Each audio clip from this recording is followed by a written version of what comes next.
Beneath a gray sky, a rift suddenly tore through space, opening a dark gate. The world began to sink into chaos, ravaged by demonic power. Vicious monsters with sharp claws and blazing eyes poured in like a raging flood, spreading terror. In that moment of despair, a chosen few awakened. They became hunters, granted special abilities from mana, a mysterious source of power. Thanks to them, humanity found a glimmer of hope and gradually began to fight back. As time passed, the ruined cities were rebuilt. Although countless difficulties remained, at least some people could live in a fragile peace. However, the number of naturally awakened hunters was too small to stop the relentless attacks from the monsters. Therefore, in their struggle for survival, humanity created artificial entities, chimera hunters. These chimera hunters were crafted from terrifying materials: death row inmates, animal carcasses, minerals from the demonic gates, and monster cells. This bold collaboration between the scientific community and the Hunter Association made the mass production of chimeras a reality, drastically reducing the hunter mortality rate and saving countless lives. The world, though slowly, seemed to be reclaiming its former light. 2. In the cold darkness of the late night, at an illegal chimera laboratory hidden deep underground, a man's voice echoed, low and heavy with fatigue. "We just need to check this last one, then we can go home." The two men walked down to the 18th basement level, where the air was heavy and musty. The door to the high-level chimera's containment chamber appeared before them, cold and grim. The man in front shone a weak flashlight beam on the door and spoke nervously, "But number 17's arm, it looks like it's rotting." The fat guy behind him, beads of sweat on his forehead, cried out in panic, "Hey, don't get too close." But the other man responded with unusual calm, his voice steady. "It's fine, its brain is damaged so it can't move without a command." He pointed to number 17's right arm and shook his head. "But, see? Its right arm is completely rotted away." Ugh, is this a side effect of the experiment? What's so scary about something that can't even see what's in front of it? We just have to walk past it. It's scheduled for disposal anyway. The fat guy was still trembling and was teased. "All right, you big coward. Are you scared or what?" Number 17 remained silent, its soulless eyes watching the two men leave without a single reaction. Meanwhile, in the lab director's office, dim light illuminated the professor's cold face. He was reporting, "Number 17 is a complete write-off. Its body is almost completely destroyed. If it were any other specimen, it would have died long ago," the professor asked, his gaze sharp and cold. "How much longer can it live?" The man answered without hesitation. "A month, at most." His colleague beside him nodded. "I think so, too." A dangerous smile spread across the professor's face, a cruel glint in his eyes. "In that case, have it join the gate-sealing mission. Let it cover the rear as the hunters return. But do not give it the command to come back." In the demon realm, amidst a rugged, rocky area, number 17, Chandogan, stood silently, his soulless eyes watching a giant monster with a gaping maw and sharp claws charge at him. Without a moment's hesitation, Chandogan sliced it to pieces, black blood splattering everywhere. Another monster erupted from the ground, roaring fiercely. Chandogan leaped into the air, unleashing a flurry of sharp claws that took down the enemy in an instant. The swarm of monsters grew larger, frustrating him. A ball of energy formed in Chandogan's mouth and exploded, wiping out the entire swarm in a single blow. On a nearby cliff, 3 hunters watched in amazement. One exclaimed, "Incredible! It wiped out that whole swarm with just one attack. That's an S-rank chimera hunter for you." The blonde-haired young man looked worriedly at the spatial gate. "But the gate still shows no signs of closing. It's already been 3 days." His teammate replied confidently, "Don't worry too much. No matter how many more monsters pour out, we can handle them. As long as we have that S-rank chimera with us. We just have to deal with the remaining stragglers." The spatial gate began to shrink. The young man immediately reported to his teammates, "Gate closing signal confirmed." He sheathed his weapon and laughed heartily. "Perfect! Right on time to head home. Everyone withdraw from the gate." Chandogan was still fighting, his body covered in black blood. A girl in the squad glanced back as she ran and asked, "Wait a second. Aren't we taking that thing back with us?" Her teammate replied in a cold voice, "Forget it. Our orders are not to bring it back." The girl was surprised. "What? But isn't it incredibly expensive?" "I heard it's dying anyway." She looked at Chandogan with a flicker of pity in her eyes. "I kind of feel bad for it. Thanks to it, we didn't suffer any heavy casualties this time." He cut her off, his voice firm. "Don't sympathize with it. Technically, that thing isn't a living creature. They're monsters. Things like that only know how to follow orders." The eyes on Chandogan's arm spurted blood. He angrily flung a monster aside. A cold command echoed in his head. This mission's sole objective is to ensure the hunter's safe retreat. A giant earthworm lunged at him, its mouth full of sharp teeth. Chandogan generated a stream of lightning from his body, causing the monster to vanish without a trace. But he himself lost an arm in the process. Still, the voice echoed again. "Do you understand? There is nothing else besides that. When the mission is complete, you are not to return. Withdraw. Ensure completion. Return." But the final command was, "Not permitted." That day, the mission result for Chimera Hunter number 17, John Dogan, was recorded 0 hunter fatalities. A total of 1,823 monsters eliminated. As his body disintegrated, erased memories suddenly resurfaced. He, John Dogan, had once been a normal human being, kidnapped when he was only 9 years old. The memories replayed, hazy as a dream. Unfortunately, his damaged brain could not comprehend the meaning of those images. But still, he watched his former life in silence, 79 years ago. A man looked at the child in his arms, his eyes full of tenderness. The child's name is 75 years ago. The man angrily yelled at a trembling John Dogan. You threw a rock at your friend just because he teased you? How many times does this make? The sound of a door slamming shut. God damn it. John Dogan was thrown out of his home. We can't take care of you anymore. Under the dim light of a flickering street lamp, John Dogan's exhausted body collapsed onto the cold ground.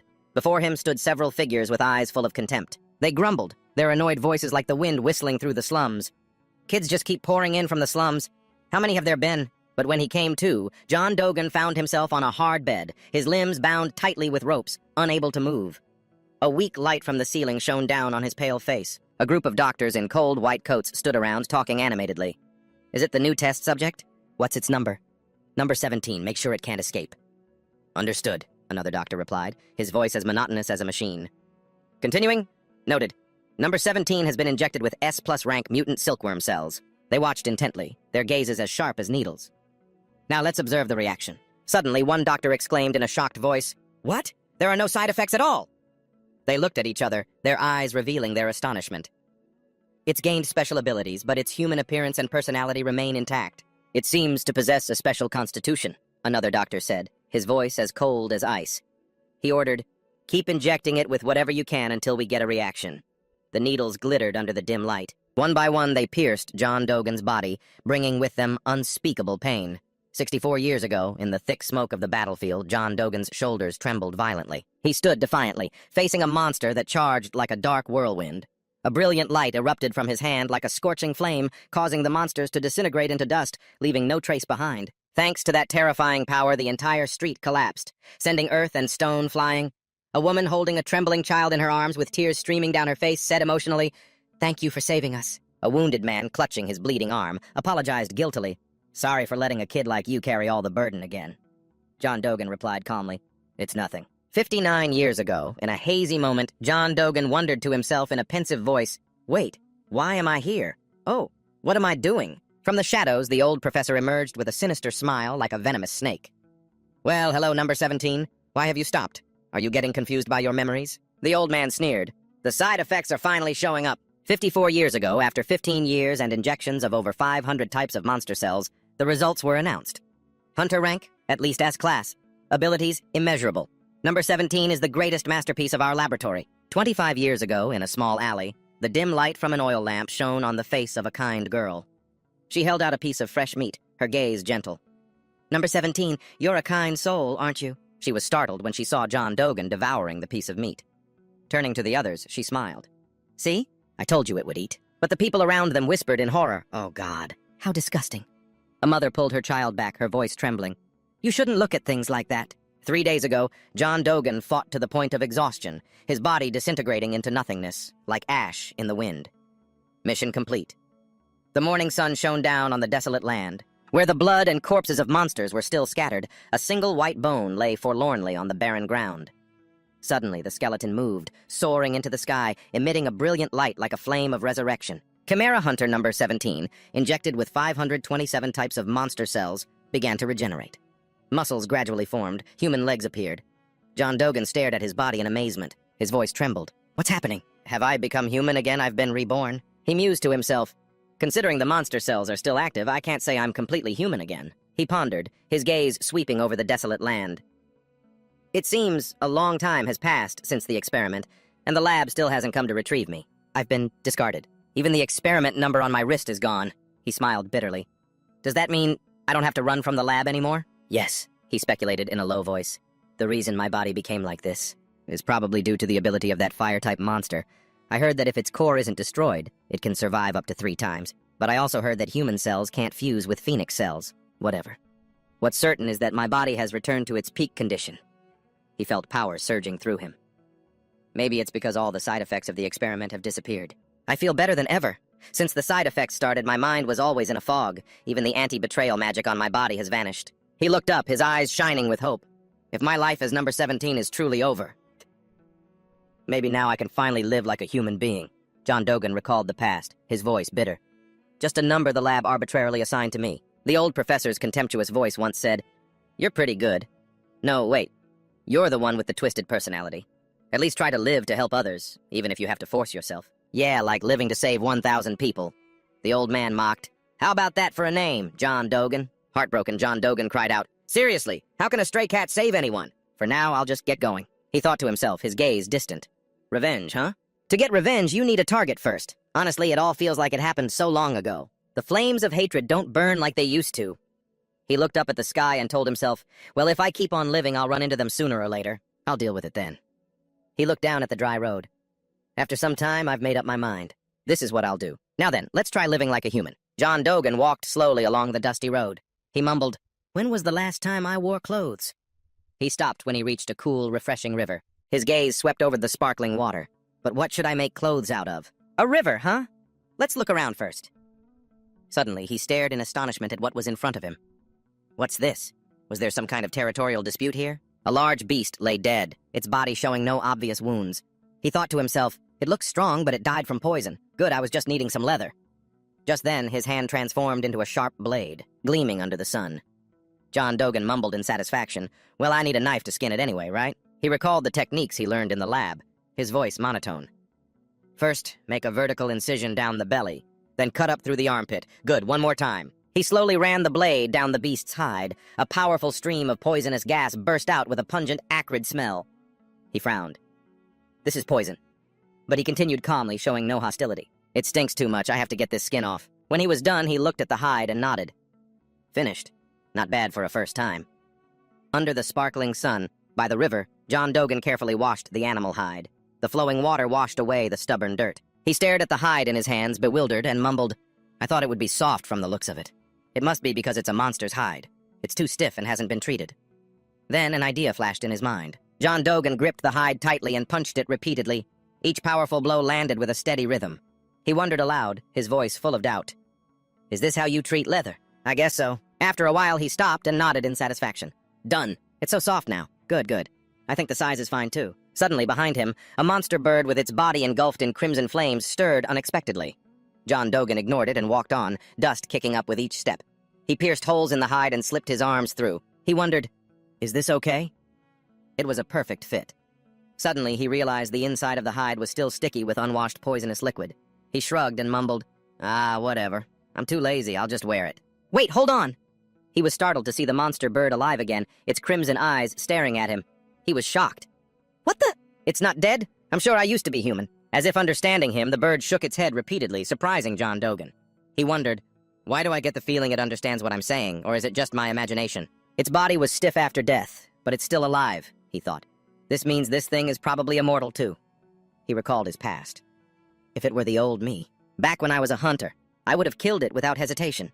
But now it's so weak it's no longer a threat. There's no need to kill it. He looked at the bird, his voice low. You're lucky, and so am I. This is my second life, so live yours well. If we're fated to, we'll meet again somewhere. Here. John Dogan quietly entered a cave, his eyes scanning the damp rock walls. He observed and calculated.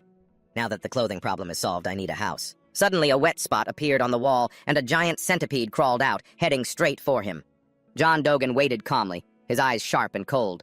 It's too dark in here, isn't it? With a single move, he defeated the monster. Its corpse fell to the ground.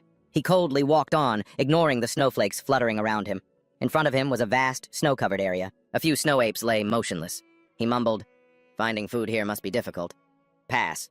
He wrinkled his nose. What's that smell? Pass. Too damp. Pass. It's deadly hot. Pass. Pass. Pass. After searching for a long time, John Dogan stopped before a majestic waterfall. The water roared as it fell. He exclaimed, his eyes shining, the scenery is beautiful. I never thought I'd find nature so beautiful. Should I take a little walk? He lightly leaped to the other side, standing on a moss-covered rock and looking down at the sparkling water. Those trout look delicious. If I catch them one by one and grill them on the spot, it'll be like camping. He smiled. This place is like a natural fish farm. Building a house and living nearby wouldn't be bad, huh? There are even flowers. The fresh air surrounding him made him happy. Great. John Dogan's house will be here. The wind and rain blew fiercely, sweeping dust from the ground. A bolt of electricity flashed, and a spatial gate suddenly appeared. Thick smoke and dust spread as a mechanical creature landed. Its glowing red eyes scanned the surroundings. John Dogan stood in the middle of the valley, looking at the yellow flowers sparkling in the sun, and remarked, "There are even flowers here. The air is so fresh. This place is beautiful. I can even hear the waterfall. It's about a 10-minute walk from the valley." He nodded. "All right, I should try building a house." In the morning, he unleashed threads of power like invisible blades, cutting down the ancient trees in front of him.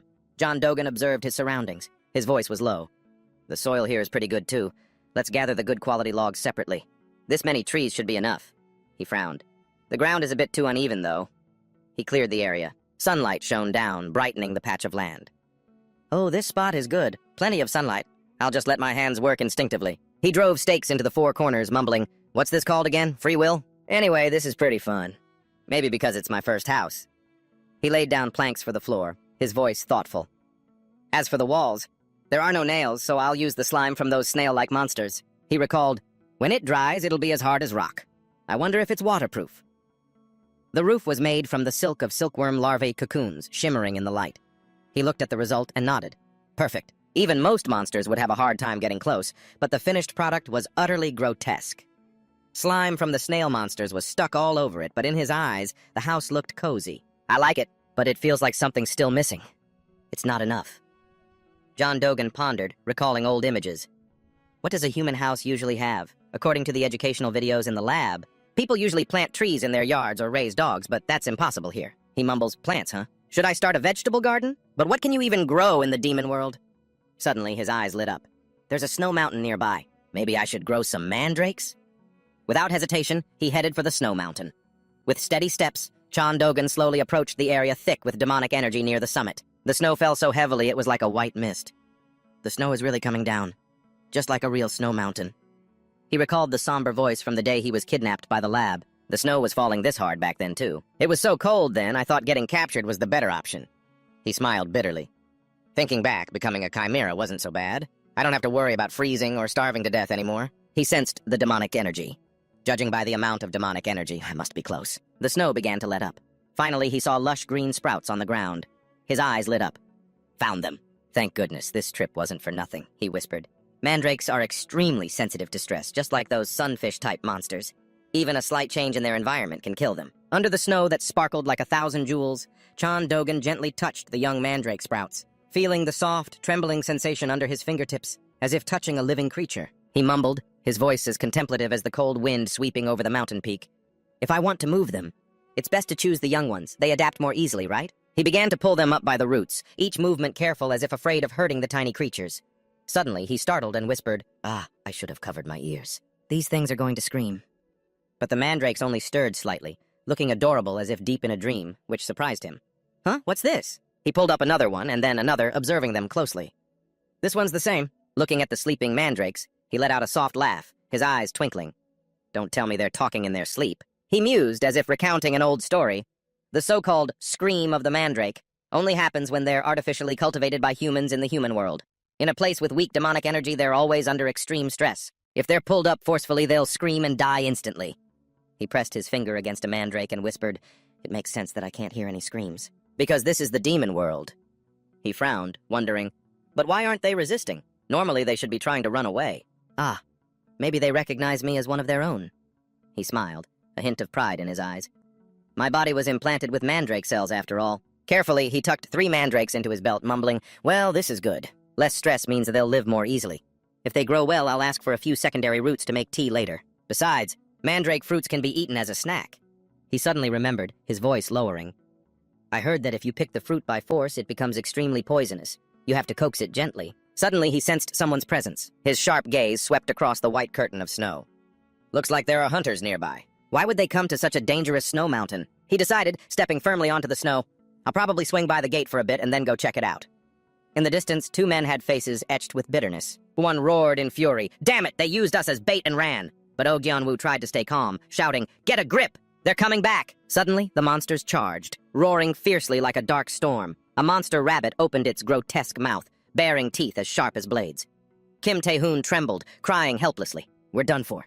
The shield is about to break. I should have just stuck to doing odd jobs. Why did I volunteer to hunt a chimera? Somebody, please help! A sudden explosion rang out. Thick dust and smoke covered the area like a deadly fog. The panicked beasts scattered like dry leaves in a fierce wind. Oh, Jianwu was stunned, his voice trembling. What was that? Is that a person? Chandogan's figure gradually emerged from the smoke, his gaze as cold as the ice on the mountain peak.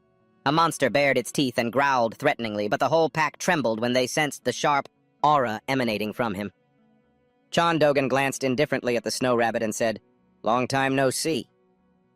The terrified monsters trampled over each other to escape, but Oh Gyun-woo and Kim Tae-hoon's eyes were wide with astonishment. No way! A B-rank monster ran away just from seeing him? They hurriedly bowed their heads, their voices full of gratitude. "Thank you for saving us." They introduced themselves. "I'm Oh Gyun-woo, and this is Kim Tae-hoon." "Kim Tae-hyun," he said in a cold tone. Kim Tae-hoon thought to himself in confusion, "Kim Tae-hyun? I've never heard that name before." He looked at the strange outfit, made from monster hide. Kim Tae-hoon mumbled, "What kind of outfit is that?" "Don't tell me he's an anonymous hunter." Chandogan turned to them, his gaze as sharp as a blade. "What are you doing here? Judging by your appearance, you're probably only D-rank. You should know how dangerous a snow mountain is." Kim Tae-hoon answered without hiding anything. "Honestly, it's for the money. There's a mission that pays very well to capture a chimera alive." "Oh?" Chandogan frowned, his voice tinged with surprise. "A chimera? Impossible." Kim Tae-hoon explained further, "Oh, I heard a test subject escaped from a lab. It's a mechanical being that jumped into a gate while fleeing." Chandogan thought to himself, his gaze darkening. "If I were a mechanical being, they wouldn't be chasing me." He looked at them and asked, "But where's your gear? Don't tell me you came to the demon realm empty-handed. Where's the gate crystal?" Kim Tae-hoon replied immediately, his voice filled with bitterness. The guys in my group. They took everything and ran. That was their plan from the very beginning." Chandogan nodded, realizing the harsh truth. "So those bastards have the gate crystal." Kim Tae-hoon's voice trembled, his eyes filled with despair. "Do you have any plan to get back? We can't hold on much longer." "You know what happens when you get corrupted by demonic energy." Chandogan, unaffected by the demonic energy, heard a cry for help echoing from the distance. Oh Seongju pleaded, his voice cracking. "Please, can you get us back to the human world? My wife is pregnant, please." Chandogan followed the thread of power with his eyes and whispered, "Found it." He immediately shot upwards, his body like a lightning bolt tearing through the white snow. But Oh Seongju and Kim Tae-hoon called out in alarm, "So please, sir, where are you going? Please take us with you. Please, please." In the distance, a mechanical being stood tall, its glowing red eyes scanning the snow-covered valley. It assessed in a cold, metallic voice. "This place seems dangerous." A group of 3 people charged forward, shouting, "Now's the time! Get it! Attack all at once!" The mechanical being turned, its terrifying gaze as sharp as a blade, recognizing the threat. It whispered, "If it is dangerous, then eliminate it." With a single blow, it made all 3 disappear in a flash under the glistening snow. Chandogan finally set foot in the chaotic area. Smoke and traces of battle still lingered. He muttered, his voice as low as the cold wind. "Am I too late? Looks like all the hunters ran off. They even left their equipment behind." He bent down to observe the ground, covered in children's footprints mixed with the sharp claw marks of a beast. It kept changing its form while fighting? He suddenly remembered what Kim Tae-hoon had said, the voice echoing in his mind. A test subject escaped from a lab. It's a mechanical being. They said it jumped into a gate while fleeing. Its body is made of liquid metal, so it can change its shape freely. He frowned, imagining it. But because the materials are rare, they made it small, about the size of a child or a large dog. Chandogan smiled, a hint of amusement in his eyes. That mechanical being, overpowering 5 B-rank hunters all by itself, that's pretty impressive. Suddenly a scream tore through the silence of the snowy mountain. Oh Gondu, his whole body trembling in pain, cried out, "Snap out of it, Oh Gondu!" He clutched his body, his voice desperate. "I can't take it anymore! My body has been completely corroded by the demonic energy." Kim Tae-hoon, though exhausted, tried to encourage his comrade. "Don't talk nonsense. Your child is about to be born next month. Remember?" But he himself coughed up blood, his voice weak. "If I don't make it back, tell my wife I'm sorry." Tears streamed down Kim Tae-hoon's cheeks, his vision blurring with pain. "Oh, Seongju, hang in there. There's still a chance for a miracle."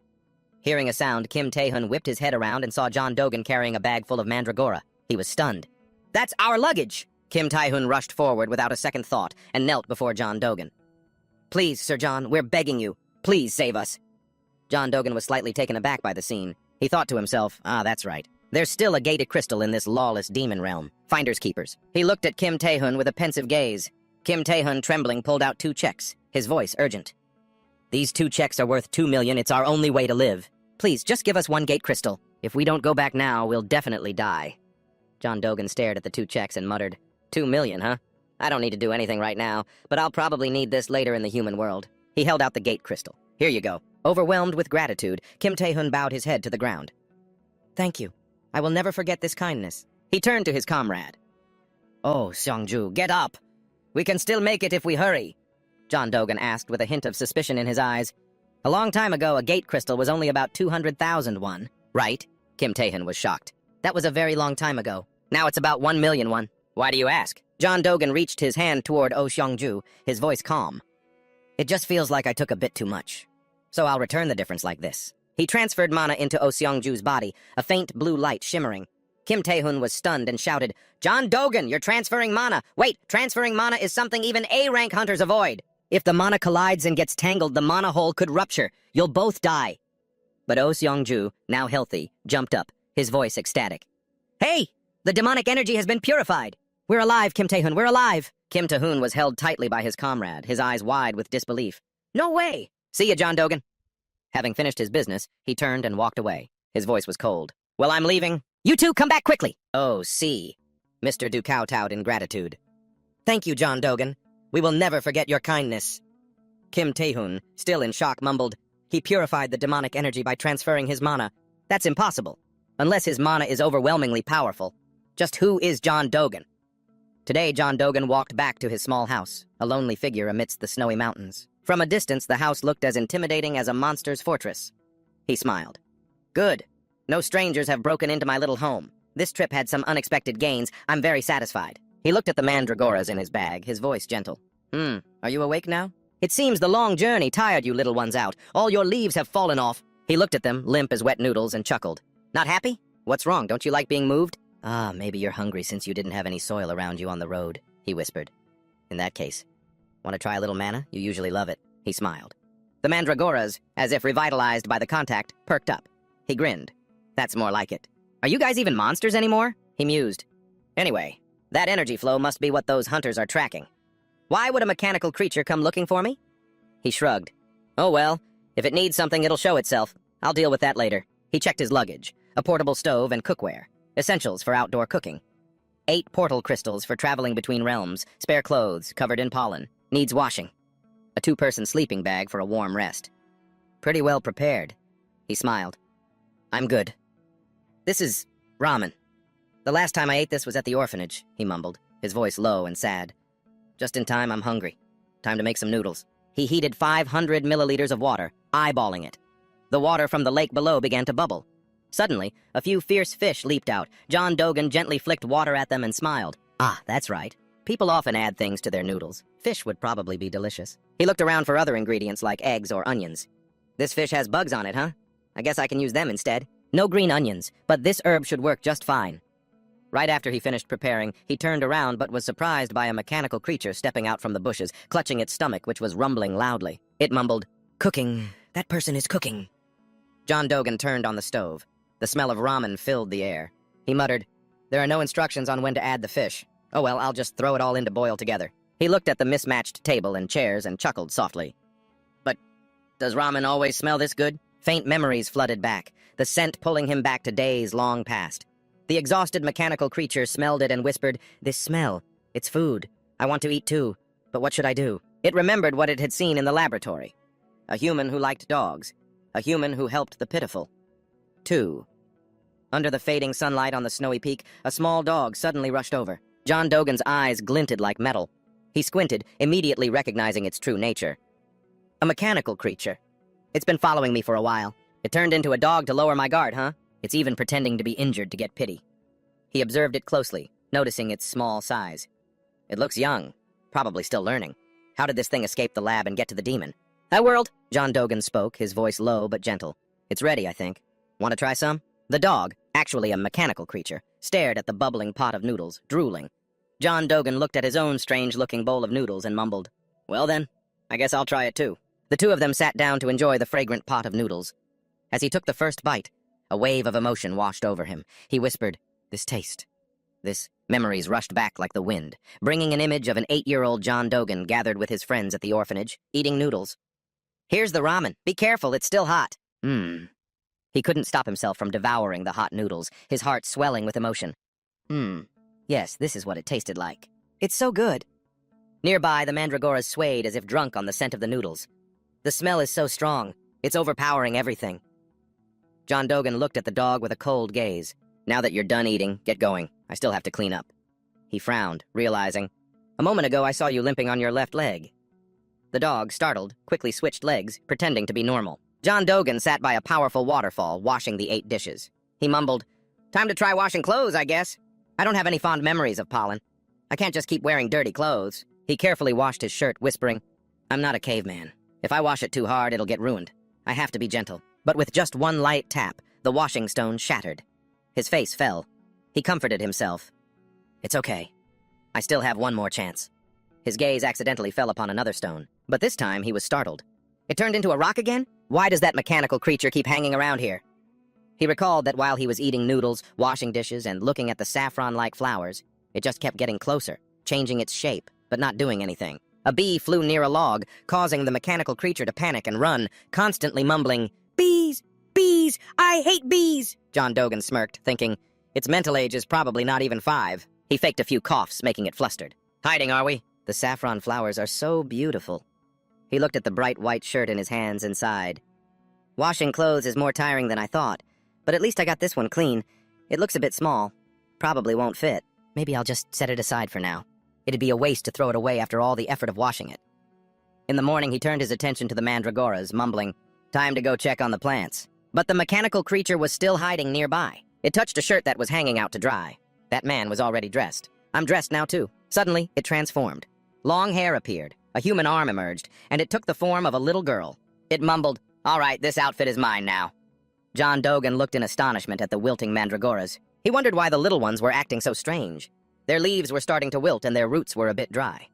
He frowned and bent down to check the soil. "That's weird. I'm sure I pulled all the weeds when I was gardening." "Huh? What's this?" "There was all sorts of stuff under the soil." He sighed. "I should have tilled the soil more thoroughly. I almost killed them. I should build a proper garden. Maybe about the size of the house would be good." A little girl, transformed from the mechanical creature, hid behind the trees and called out a greeting. John Dogan immediately recognized the disguise and smirked. "A girl this time. So it's finally decided to talk to me, huh?" He replied, "Yeah, hello." The little girl, now named Kim Nari, stared in awe at John Dogan's house. "Is that your house?" He nodded, his voice full of pride. "Yep." Kim Nari's eyes lit up as she asked, "So, are you a native here?" John Dogan chuckled to himself, thinking, "Should I mess with it a little?" After a moment of thought, he spoke up. "That's right. What tribe are you from?" The unexpected question made Kim Nari freeze. The little girl stammered, A tribe? I'm from the other side of the waterfall. It's really, really far away. So far, you'd never find it." John Dogan pressed on. "Is that so? If you're from near the waterfall, could you be from the Rua tribe?" Kim Nari, as if grabbing a lifeline, nodded frantically. "That's right. I'm from the Rua tribe." He wasn't done with his joke yet. "But that outfit looks like it's mine." Kim Nari immediately retorted, "In my tribe, whoever finds it first gets to keep it. So it's mine now." John Dogan shrugged. "All right, you can keep it then. So why did you leave the Rua tribe?" Kim Nari, flustered, made something up. Actually, I was kicked out of my tribe, so I wanted to ask you for a favor. I want to live here. I hope you'll let me." John Dogan was surprised. "Live here?" But Kim Nari, sweating, quickly said, "There are no insects here, and there's a house, too. So I think this place is safe. I want to live here." He sighed, his voice low. "This kid really needs a place to rest, huh? All right, but if you want to stay, you'll have to work." Kim Nari was overjoyed. "Yes, sir! I'll do any job you give me." "All right, then." John Dogan immediately assigned a task. "First, I need to till this field again. Can you help with that?" "I need to build a new home for the mandragoras." Kim Nari grabbed a stick and threw herself into the work, her voice full of confidence. "Just leave it to me. I'm really strong. I'm great at using my strength." John Dogan watched the little girl plowing the land enthusiastically, thinking to himself, it's not even trying to hide its identity anymore. Or maybe it just doesn't know how normal children are supposed to act, probably because it only ever lived in a lab. He asked, "Hey, what's your name? I'm John Dogan." Kim Nari was startled and stammered, A name? I don't have a name. In that case, I'll make a new one, like that pretty flower I saw the other day. Kim Nari. My name is Kim Nari, John Dogan said, deadpan. Art flower? Kim Nari shouted in annoyance. It's Kim Nari! Before long, a corner of the forest had been turned into soft, tilled earth. The little girl cheered. All done! That was fast. John Dogan looked at the rows of stone tools he had made, happily watching the mandragoras dance around. They really like it. I should have done this sooner. he suddenly noticed Kim Nari's silence. Her eyes were quietly gazing at the garden as the faint sunset cast a gloomy orange-gold layer over the snowy mountains. John Dogan was startled when he saw Kim Nari, her eyes red and swollen, tears streaming down her cheeks. He frowned, his voice low and full of concern. "What's wrong?" "Why are you suddenly crying?" Kim Nari couldn't hide her feelings, sobbing. "Looking at the mandragoras. It reminds me of my friends." John Dogan was shocked, his gaze sweeping over the little girl. "Friends? Impossible. How could that happen in the lab?" Kim Nari seemed to realize something and flinched, but before she could answer, a group of strangers appeared up high, their figures blurry in the snowstorm. But John Dogan remained calm, his voice steady. "Don't be too shocked. That's just a bunch of monsters hunting each other. Sounds like that are normal around here." But Kim Nari collapsed to her knees, her whole body trembling, her voice strained. "Before I came here, I saw a monster that looked like a chick." John Dogan watched intently in the distance where the monsters were roaring. "Looks like it's being attacked by the whole pack." Kim Nari couldn't regain her composure. She whispered, "It looks like it's in a lot of pain. It seems to have been bitten." John Dogan nodded, his voice cold. "Probably. It's about to be eaten. This is the demon world, after all." He paused and looked at the little girl. "Wait a minute. You want to save that monster?" Kim Nari clutched her head in pain, her voice trembling. "Save a monster?" John Dogan felt a pang of sympathy, realizing she was still affected by the brainwashing commands from the lab. He thought, the kid can't act on her own free will. Should I give her a little push? But how can I say it so it doesn't sound like an order? He said softly, "If you help it, it might live. Want to go check it out?" Kim Nari immediately dashed off, shouting, "I'm coming!" In the distance, a growing swarm of monsters surrounded a weak creature that was waiting to die. Kim Nari charged in, kicked an insect away, and roared, "Stop picking on it, I'll save you!" The girl remembered the fear of her old comrades. Is she at the top of the rankings again? But at this rate, we'll be sent to some dangerous experiments!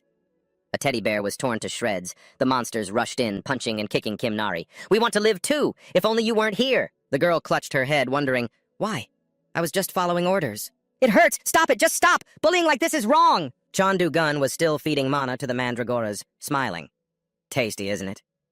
When Kim Nari returned, hugging the small monster with tears streaming down her face, she asked, "What should I do?" "It's not waking up."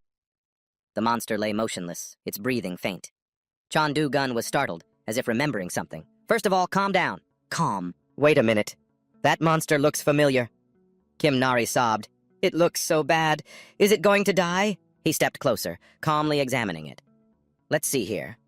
Mana from his hand emitted a faint blue light, enveloping the monster. He mumbled, "Thank goodness, no fatal wounds." Every monster carries its own demonic energy and history. It's shrunken and its color is paler. Just as I thought. It's that immortal-type monster from before. But why has it shrunken like this? But is its recovery method different from mine? Kim Nari watched intently and asked worriedly, "How is it? Is it really dying?" Chandu Gun replied calmly, "It's just suffering from malnutrition. Its body shrank, so it couldn't find food. I've already transferred some mana to it. Just leave it be, and it will recover on its own." Kim Nari remembered when she was a mechanical being, facing her comrades, the teddy bear heavily damaged. Worried, the girl brought the monster before him and pleaded, "Sir, if we just leave it like this, it'll die! Here, look, it's all soft and squishy like a mochi cake. So, can I please raise it?" "I want to take care of it. I'll teach it properly, and I'll make sure it's well-fed, please." Chandu Gun nodded, his gaze gentle. "You know, that thing might get very big when it grows up." Kim Nari said, flustered. "I'll only feed it a little bit." He smiled. "All right, do as you wish." The girl cheered. "Really?" He grinned. "Yeah, it might even be good to have it run around the yard as a guard." The monster slowly opened its eyes, mumbling, "Where am I?" It looked at Chandu Gun, its eyes flashing with anger. "That's the guy who stripped my family last time." Kim Nari was startled by its hostile attitude, but quickly became cheerful again. "I think it's awake. It's cooing like a pigeon!" The annoyed monster roared, "Let me go right now!" Chandu Gun was surprised, wondering to himself, "Huh? What? Can I understand what it's saying?" It continued to shout, "I said, let me go!"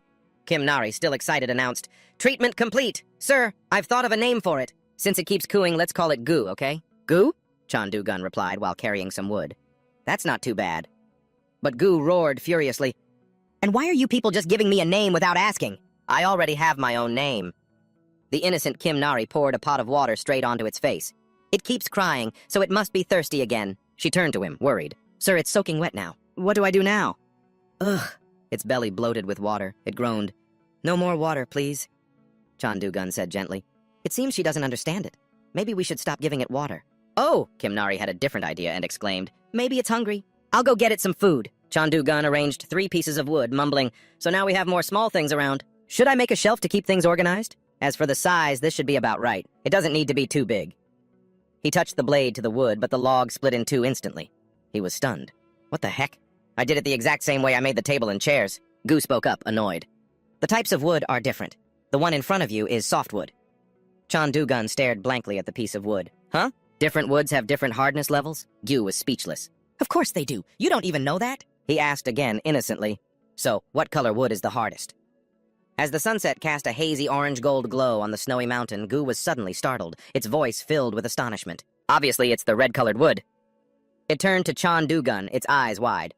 "Wait, you can actually understand what I'm saying?" But Chandu-gun was only focused on the previous sentence, mumbling thoughtfully, "Red-colored wood." Gu stood up straight, staring at him, its voice confused. "I mean, there's no way." Chandu-gun, still engrossed with the wood in front of him, shook his head and said in a low voice, "No matter how closely I look, I don't see any trees with redwood." "Gu." He looked up, his gaze as sharp as a blade. "Could it be that your habitat isn't around here?" Annoyed, Gu immediately cut off its train of thought, growling, "No, wait, more importantly, you can hear me?" Chandu-gun turned back, his voice low and even. "It's not exactly that I can hear you. It's more like human words are automatically appearing in my head." "Right." He frowned, continuing his thought. "But a monster that understands human speech? That's even weirder, isn't it?" Gu mumbled in confusion. "That must be a rare, intelligent-type monster, born from an extremely low probability. I've only ever heard stories. This is the first time I've seen one with my own eyes." John Dogan looked at Gu, his eyes as deep as a frozen lake. "You and we've met before, haven't we?" Gu didn't hide it and nodded. "Yes, I really wanted to see you again." He asked, his voice soft. "You wanted to see me? Why?" Gu's voice lowered as he recalled. "Whatever the reason, you saved me. I thought that if I ever saw you again, I'd want to help you just once." John Dogan nodded. His eyes lit up with a hint of pride. "Ah, so that's what happened. The poison was neutralized. My family and I had our powers sealed, but my immortal core was intact, so I was able to survive." He smiled. "Well done. In that case, can you help me with something right now?" Gu was startled by the sudden request, stammering, Right now?" But he quickly nodded, throwing off the white bandages on his body, his voice resolute. "All right, follow me. I'll take you to where the red tree grows." Suddenly, thick smoke billowed up. The forest erupted in a fierce blaze, flames licking through the canopy. Kimnari fled in a panic, screaming, "Get away, I hate the laboratory. It's so hot." A large explosion sent the little girl tumbling to the ground, tears streaming down her face like a river. "The laboratory is here to get me. What do I do?" "Fire is so scary. I hate fire." Namki Seok, his face cold and menacing, stepped out from the curtain of smoke, his gaze as sharp as a knife. "So it's true. A mechanical life form that can indeed shapeshift." He frowned, his voice low. "Hurting a child. It feels a bit wrong. But please understand. My own life is on the line." He unleashed his power towards Kimnari. The little girl, her face filled with terror, turned back as she heard him say, "I'll end this right here." But John Dogan appeared just in time, launching a counterattack to save her. He grumbled, his voice full of dissatisfaction. "I just wanted to finish building that cabinet quickly. And then eat and rest." "Here!" Gu charged into the battle, yelling, "That tree! I'll show you later! We have to save the girl first!" From John Dogan's eyes, a terrifying light flared, like an icy flame. Kimnari cowered in fear, whimpering, "Fire is so scary." John Dogan looked at the little girl, his voice low but gentle. "Go on." He thought to himself, Kimnari is terrified of fire. It seems she's not in her right mind. First, I have to put out the fire. He unleashed his power, extinguishing the flames in an instant. He turned to Namki Seok. "Picking on a child, are we?" "You bastard!" Namki Seok roared in anger. "What the hell? You're not a prehistoric man. What group are you with? Looks like you're after the mechanical life form, too. We don't have any more time. Get lost!" John Dogan, completely unafraid, replied coldly, "You talk too much." Namki Seok was furious. "This insolent bastard? What the hell are you talking about? Get lost!" A stream of power shot from his finger, but John Dogan blocked it easily. A flash of light erupted, and Namki Seok watched in astonishment as the rock behind him was completely obliterated. The area returned to peace. John Dogan looked at Kimnari. "Are you okay now? I think you're okay now." Kimnari slowly raised her head, her voice trembling. "Mister, you put out the fire." John Dogan looked at Namki Seok, who had collapsed in the snow, and murmured, "Kimnari, if you're scared, just give him a good whack. That'll solve it. Wake up." He looked bewilderedly at the wig in the man's hand. "No hair?" All three of them, John Dogan, Kimnari, and Gu, gathered around the unconscious Namki Seok, stunned. "This guy has been bald this whole time?" Kimnari burst out giggling. "Bald? He looks so funny. Look at the baldy. I'm not scared anymore, John Dogan assessed silently. This guy is definitely no match for Kim Nari. This should clear things up. Suddenly, a memory fragment flashed through his mind, thanks to their mental link. In a dark laboratory, a sinister-looking doctor smirked in front of a cage. Avoiding me, are you? It seems you've finally developed a bit of self-awareness. Come here! There's nothing to be afraid of. This is just another durability test. An explosion rang out, ending the memory. John Dogan patted Kim Nari's head, praising her. You did well. He thought to himself, psychological trauma doesn't disappear easily, but this is the first step. He turned to Gu, joking about the bald head. So what should we do with this guy now? Kim Nari's eyes lit up as she exclaimed, I have a great idea. A moment later, Nam Ki-seok, suspended in the middle of a waterfall, woke up in a panic to the sound of Kim Nari's gleeful laughter. If he gets wet, the fire will go out. The bald meister isn't scary anymore. Nam Ki-seok screamed in his head. This isn't why I came to the demon world, Kim Nari shouted. You mean Baldy? John Dogan, feeling awkward, advised. You shouldn't judge people by their appearance. But then he let out a wry laugh. Maybe she'll recover faster than I thought. A moment later, as he was scooping water from the stream, Gu asked curiously, What are you doing? John Dogan replied immediately, Getting water to cook noodles. Kim Nari cheered, her voice full of excitement. Ramen! Your fish ramen is the best! He teased. Really? The pineapple tribe eats fish ramen too? Kim Nari, super excited, played along. Yes! We pineapples love noodles! Nam Ki-seok, still hanging, thought to himself, This guy, he's at least an A-plus rank hunter, maybe even stronger. He must be an unregistered hunter living outside the system. Asterisk. But to hang someone up and then eat noodles? Even in the demon world, this is just too weird. Kim Nari emerged from the stream holding several fierce-looking fish and shouting, Mister, I caught some fish! John Dogan laughed. Just give me one, that'll be enough. Let the other ones go. Kim Nari nodded. Okay, got it. Hurry up and put it in the pot. Nam Ki-seok's face went pale as he mumbled, What in the world is this? If you cook that monster with everything else, the broth will stink. And why is he using so much water? Do you people even know how to cook ramen? Beneath a sunset that painted the snowy mountain gold, Kim Nari ran around innocently. Her clear voice echoed in the cold air. It's time for ramen! I'm so excited! Suddenly, Nam Ki-seok, still dangling in the middle of the waterfall, yelled out, making the three of them freeze. Wait! Can you let me down? I'll cook it myself. A moment later, Nam Ki-seok stood as if on a stage, mumbling to himself with determined eyes. It's just ramen, but right now for me this is about survival. He carefully prepared everything, his deep voice like a lecturer's. Ramen must be cooked with utmost sincerity, adhering to the fundamentals. It's not like I know any fancy cooking techniques. He measured the water, mumbling, The amount of water. I'll have to trust my senses. 3 parts.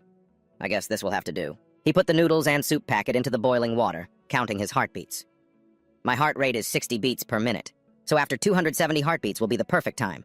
Exactly 270 heartbeats. Nam Ki-seok lifted the noodles out, shouting, Now for the air bath! A crucial step, exposing the noodles to the air for the perfect texture. He sighed, his eyes showing a hint of regret. If only I had some kimchi, it would be perfect. But this is the demon world. I've done my best. No regrets. Nam Ki-seok's sincere ramen was ready, its aroma spreading through the cold air. He brought the ramen over and placed it in front of the three of them, his voice excited. Go on, try it! Then Cheon Dogan picked up a strand of noodle to taste, mumbling, All right then, let's see. The three of them put the noodles in their mouths and immediately, their eyes widened and jaws dropped. Whoa! Cheon Dogan exclaimed, This is the taste of sincerity.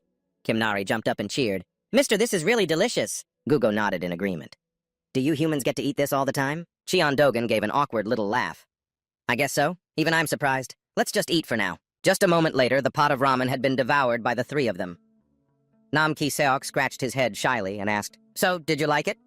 Suddenly, Gugu exclaimed, Name your price. It's too delicious to eat for free, so just say it. If I can do it, I will. Nam Ki-seok hesitated, his eyes lighting up. Really? He dropped to his knees and begged, Then please, teach me! He looked at Cheon Dogan, his voice full of longing. Hunter Nam Ki-seok, I want to be as strong as you, sir. You're the strongest hunter I've ever met. And look at that house. You must be here to clear this gate, right? He continued excitedly. I can cook other things, too. I can even make fried eggs.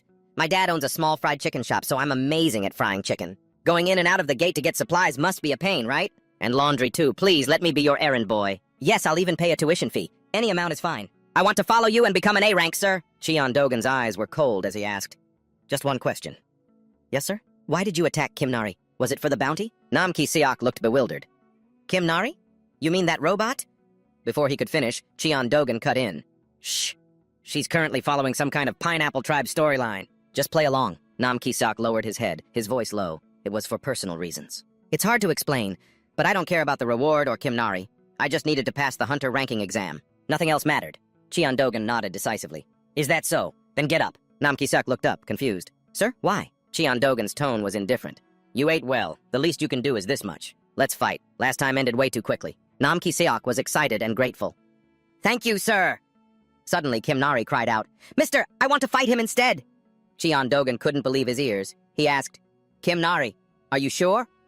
The little girl, super excited, replied, You said it yourself! When you're scared, punch it and send it flying. I want to extinguish this fear myself. That's right. Nam Ki-seok looked down on her, taunting, Hey, kid, you must have forgotten. He's strong, sure, but you're not weak either. Seeing him look down on his opponent, John Dogan pointed to a boulder with a challenging tone. Nam Ki-seok, right? Can you break that thing? Nam Ki-seok hesitated. That's obsidian. I heard it's much harder than diamond. Before he could finish, John Dogan cut in. So what, you can't do it? Nam Ki-seok waved his hand dismissively. Come on, that's out of bounds. You'd need at least an A-rank hunter to... Before he could finish, the boulder exploded, sending fragments flying everywhere. Nam Ki-seok turned pale and stammered, What the... That attack just now was from Kim Nari. The little girl repeated seriously, Hey, Baldy, come out and fight! Nam Ki-seok, a natural-born awakened, was once a promising hunter. He first awakened his abilities around the age of 5, much earlier than the average age in the late teens. At the B-rank hunter exam at Site 12, with his hard work and natural talent, he achieved B rank before the age of 21. His explosive growth was accompanied by a soaring reputation. With the dream of becoming the best hunter, Nam Ki-seok's days were nearly perfect, except for one thing. While showering, he accidentally saw his hair falling out and screamed frantically. What is this? The curse of hair loss struck too early. At an age when others were just beginning to awaken, his hair was already thinning. By his mid-20s, a distinct M-shaped hairline had appeared. He ran to every pharmacy and clinic, but only received the same answer. It's just going to keep falling out. You'd better just give up. With his handsome looks and natural talent, Nam Ki-seok once shone brighter than anyone. But that halo quickly faded, and his growth as a hunter also stagnated. Until one evening, the radio broadcast rang out. Today, we have Dr. Han Min-gu from the Hanbit Research Institute. I hear you've had an interesting experience in your recent research. His voice came through. Liquid metal is an extremely rare substance, even in the demon world. I accidentally spilled it all over my head, and you know what? My hair grew back like this. And I'm nearly 90 years old, mind you. Under a hazy sunset that painted the snowy peaks gold, Nam Ki-seok couldn't help but frown, his voice full of irritation. What the hell is this? But the interviewer's next question stunned him even more. So are you planning to develop a hair growth tonic next? He shook his head, his voice deep and determined. No, through this incident. I have once again realized that the demon world is a place full of mysteries. As an awakened, for the future of humanity, I will use the entire amount of liquid metal remaining to create a mechanical organism and win Korea's first prize.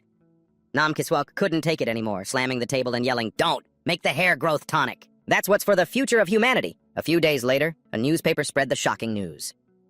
The Hanbit Research Institute's masterpiece mechanical organism had escaped into the demon world. Nam Ki-seok's eyes lit up as he hurriedly got dressed and rushed out, muttering, There are no rules in the demon world. In other words, finders keepers. I will definitely find it. I'll find it and pour it all over my head.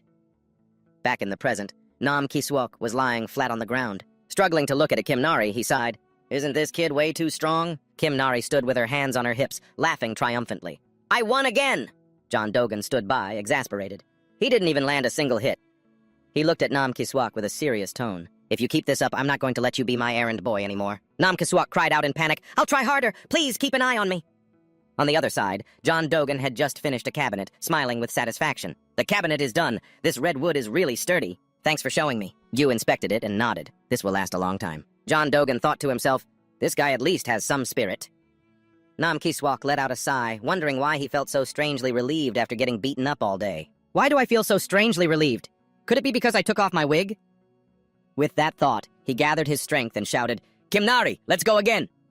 Gu watched the fight. He praised, His fire control isn't bad, but he can't even beat a kid. John Dogan countered in a low voice, But Kim Nari is no ordinary kid. On the other side, Nam Ki-seok created a fire spear and charged forward, yelling, This time I'll definitely win! Kim Nari took a stance and replied, Bring it on, mister! The fire spear hit Kim Nari, who turned into liquid, stunning Nam Ki-seok. This is liquefaction? Before he could finish the thought, the little girl reformed and kicked him straight in the face. Kim Nari put her hands on her hips, laughing delightedly. I'm not afraid of fire anymore. It's all thanks to you, mister. Lying in a pile of dirt, Nam Ki-seok gave a bitter laugh. Is this the limit of someone who's forever B rank? I don't have any more skills to use. No, I have to get up. A washed-up guy like me will never get a chance like this again. Let's go again. Kim Nari looked at him and suddenly stopped. Huh? You have a nosebleed. John Dogan walked over and asked, "How many days have you been in the demon world?" Wiping the blood, Nam Kiswok replied, Today is the 9th day." John Dogan said sternly, "You should go back. At your level, if you stay any longer, the demonic energy will kill you." Nam Kisyok nodded in agreement immediately. "I guess I should go back then. I wanted to stay longer, but..." John Dogan suddenly praised him. "Even so, you have the potential to become an A rank, so keep trying harder." Nam Kisyok's eyes widened in disbelief. "Me?" But then he slumped, lamenting, "I've already failed the A rank exam for 6 years straight. They say if you fail the same rank exam for more than 3 years, you're a lost cause. It's said to be unprecedented in history." John Dogan encouraged him with a firm voice. "I think you can do it. Your mana hole hasn't fully developed yet. Don't give up, okay? When you get back, remember to cleanse all the demonic energy." Hearing these words, Nam Kisyok was overjoyed and thanked him profusely. "Thank you so much, sir. I, Nam Kisyok, will do my absolute best. Please watch over me." John Dogan thought to himself, "Then I'll train you to become an A rank, as an A rank hunter myself." A moment later, a portal opened. Nam Kisyok, holding his luggage, stood before it and asked, "Does anyone need anything else?" I think we're out of ramen." Both Kim Nari and John Dogan nodded, saying in unison, "Ramen? Yeah, that must be it." Nam Kisyok offered, "Then I'll go buy some right away." Kim Nari made a funny face, teasing, "Be careful on your way, mister." Nam Kisyok lingered, issuing a challenge. "Keep up your training, kid. I'll win next time." He hesitated, then asked, By the way, sir, have you seen my wig anywhere?" John Dogan glanced at Gu and gave a forced smile. "I don't recall seeing it." Nam Kisyok understood and sighed. "Is that so? Well, I'm heading back then. Geez, where could it have gone?" As he finished speaking, the portal closed, and Nam Kisyok teleported away. Gu, in a low voice, wondered, "Is this really okay?" John Dogan didn't understand and asked back, "What do you mean?" Gu analyzed, "What if he betrays us? What if he brings other hunters back here with him?" John Dogan dismissed it, asking back, "What do you think? You can read people's memories, can't you? But at the very least, his desire to become stronger is genuine. And the fact that he's bald is also true." He smiled, adding, "An earnest person like that will be fun." Suddenly, Kim Nari cried out, "Mister, do you understand what Gu is saying?" "Huh?" John Dogan looked puzzled. "Did I not mention it? Yeah, I can hear what Gu is saying." A moment later, the two of them entered the wooden house, looking at the empty interior. John Dogan said with satisfaction, "That storage cabinet over there, I finished it thanks to Gu's suggestion. What do you think? The house looks much tidier, doesn't it?" Kim Nari hesitated. "But it's a little dark, isn't it?" John Dogan immediately transformed his hand into a blade and sliced out a section of the wall. "Really? Then I'll just add another window." He made a window for each of them. Kim Nari cheered, overjoyed. "It's so bright, I love it." John Dogan stroked his chin and mumbled, "If you like it bright, then we'll need to install some lights so it's not dark at night." Kim Nari asked curiously, "Lights? How can we install them?" He explained, "There's a type of stone called a light stone. It glows in the dark. If we get a few pieces and hang them from the ceiling, it'll light up the whole room." Under the crimson glow of the fire zone, where lava flows slowly like the veins of the earth, Gu looked up curiously, its voice full of interest. "You know where to find those stones?" "Yep." John Dogan nodded, his eyes sparkling with confidence. "Yeah, we can find them if we go to the fire zone." But Gu's expression immediately darkened, its voice dropping low. "The fire zone?" "Yes. A place famous among hunters for being extremely dangerous, and also my homeland." John Dogan couldn't understand. He frowned. "Why so gloomy about returning to your homeland?" Suddenly, Kim Nari lifted Gu up, her clear voice laced with worry. "Mister, what is Gu saying? Its voice sounds strange. It seems like something's making it sad." Gu, its face pale, struggled in the little girl's arms. "This kid is way too perceptive," John Dogan explained earnestly, his voice low but clear. "I guess Gu is worried about us going to the fire zone. I'll go alone. You two can just stay here." Kim Nari immediately protested, her eyes shining brightly. "No, I want to go too. I'm not afraid of fire anymore. I want to go to the fire zone with you." John Dogan was impressed, a hint of surprise in his eyes. "I can't believe she overcame her fear so quickly." Gu suddenly cried out, "Gu, I'm going too! I have some things I need to take care of there." Seeing that both of them were volunteering, John Dogan had no choice but to nod. In a deep, warm voice, he said, "All right then, let's all go together." Gu's eyes sparkled as it proposed, "In return, I'll make some special equipment for you two to use in the fire zone." Meanwhile, in the Mandragora field, Nam's wig was secretly being used as fertilizer by the plants, slowly dissolving into the earth.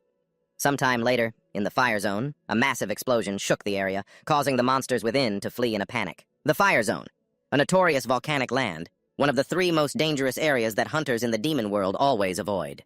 The volcanic ash is as sharp as knives and can tear flesh apart, while poisonous fumes mix with demonic energy. Just one breath is enough to kill a person. Information about this place is almost non-existent in the human world. Suddenly, the sight of Kim Nari playing in the lava makes Gu scream, "What is that kid doing?" John Dogan replied in a flat voice, "She's playing with fire." Gu looked at him, puzzled. That kid is a mechanical being, so it makes sense she's not affected, but how are you completely fine? What in the world are you? John Dogan smirked mysteriously. Me? I'm a chimera hunter. Gu was still pondering. I kind of figured that much, but chimera hunters don't usually look human. John Dogan admitted in a low voice, I didn't always look like this, but after I was reborn I took on a human form. By the way, are you okay traveling with us? I'm a monster. Isn't it uncomfortable being near a hunter? Gu cleared his throat and replied, well, it's not too bad. It's nice talking to other people. You guys don't seem like bad people. Yeah. John Dogan sighed in relief and smiled. That's good then. Just then, Kim Nari stepped out of the lava stream, her metallic legs shimmering. Her voice was full of excitement. Are you talking to Gu again? I want to talk to Gu, too. John Dogan chuckled. Yeah, he's curious about what we were talking about. Kim Nari's eyes lit up and she cheered. You're a native of the demon world? Me too, Gu muttered helplessly. I'm the real native here, you cheeky little thing. After he explained the situation to the little girl, Kim Nari skipped along and said, so the luminous ore is near where the lava is about to erupt? So it's near the crater. Looks like we're almost there. As soon as she finished speaking, the volcano's crater appeared before them. She jumped up and down, super excited. We're at the summit. Now let's see. John Dogan looked down, his eyes showing a hint of surprise. Oh, there's the luminous ore. But is that a fire toad? A fire toad was tilting its head back, making a sound like crying. The bizarre sight made him unable to believe his eyes. That thing! Is it crying? Kim Nari pointed ahead and shouted, Look! There's another one up ahead! Gu took one look and immediately understood. It seems the female died while they were moving. The one carrying eggs on its back is the female. The female fire toad carries the eggs on her back after laying them. Only females in the breeding season have backs that are indented like that. But when the female dies, all the eggs will die too. The temperature at the crater is too high for the eggs. Hearing this, Kim Nari's eyes welled up with tears. Poor fire toad. It looks so sad for losing its mate. Suddenly, John Dogan stomped his foot, making the ground tremble slightly. Kim Nari was shocked. Hey, where are you going? Gu quickly warned, Get back here, John Dogan! But it was too late. A fire toad spotted him, puffed up its mouth, and spat fire, attacking the intruder. A finger with a small needle at its tip pierced through the curtain of fire. John Dogan lightly touched the toad's head, immobilizing it on the spot.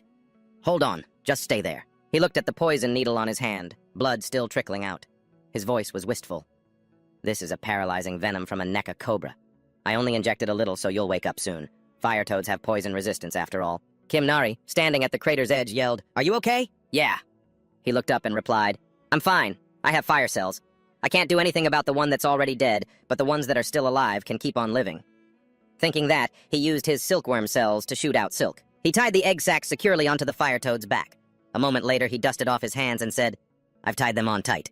They should be able to hatch now. As soon as he finished, his eyes widened in surprise as he saw the two toads touch heads. He wondered, is it saying its final goodbye? After parting with the female, the fire toad spread its claws and leaped straight out of the volcano's crater. Kim Nari watched, mouth agape. It's flying away. Beneath the crimson glow of the fire zone, where lava flows like rivers of fire, the fire toad landed behind Kim Nari. It glanced at the group with a sharp, cold gaze before leaping away. Disappearing into the smoke, Kim Nari was still stunned. Then she shrieked, The fire toad just looked over here! I think it was thanking us. John Dogan watched the toad's retreating figure and smiled faintly. Probably. Maybe because it saw its mate was dead. He turned back, his voice low but firm. Nothing else to see here. Let's go down. Let's hurry up, dig up the luminous ore, and go home. Kim Nari mimicked his voice enthusiastically. Yeah, let's dig fast and go home. Oh, the little girl reached out, grabbed a sparkling luminous ore, and pulled it from the rock, cheering, This one is so pretty. John Dogan, with a gentle look, reminded her, Be careful, it'll hurt if you drop it on your foot. Gu carefully picked up each piece of luminous ore and put it in a bag, but he suddenly stopped, his eyes looking weary. John Dogan turned to him curiously. Are you okay? You look exhausted.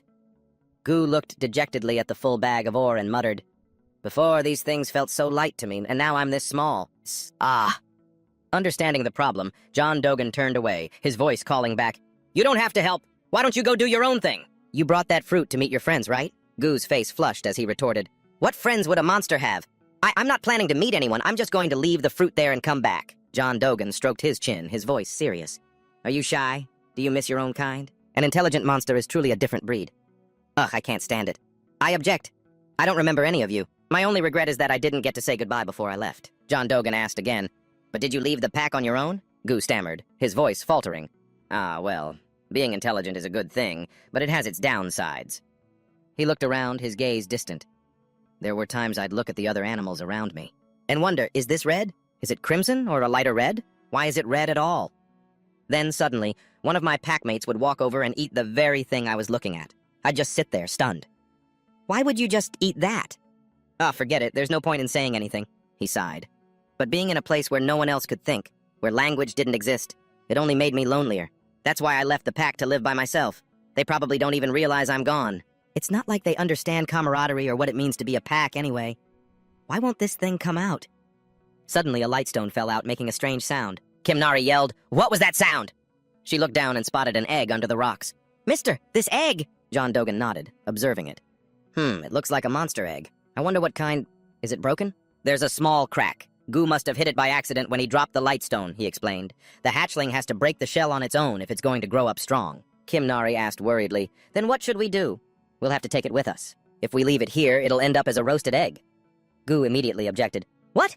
What if something hatches from it?" John Dogan mumbled thoughtfully. "Actually, there's an ideal place to make a nest nearby. I'm also curious to see what's inside." He made up his mind.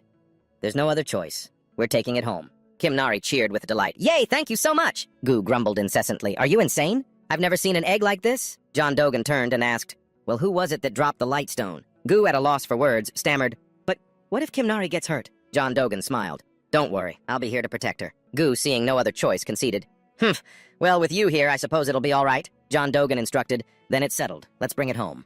"Okay, let's just dig up a few more lightstones first," Kimnari said excitedly.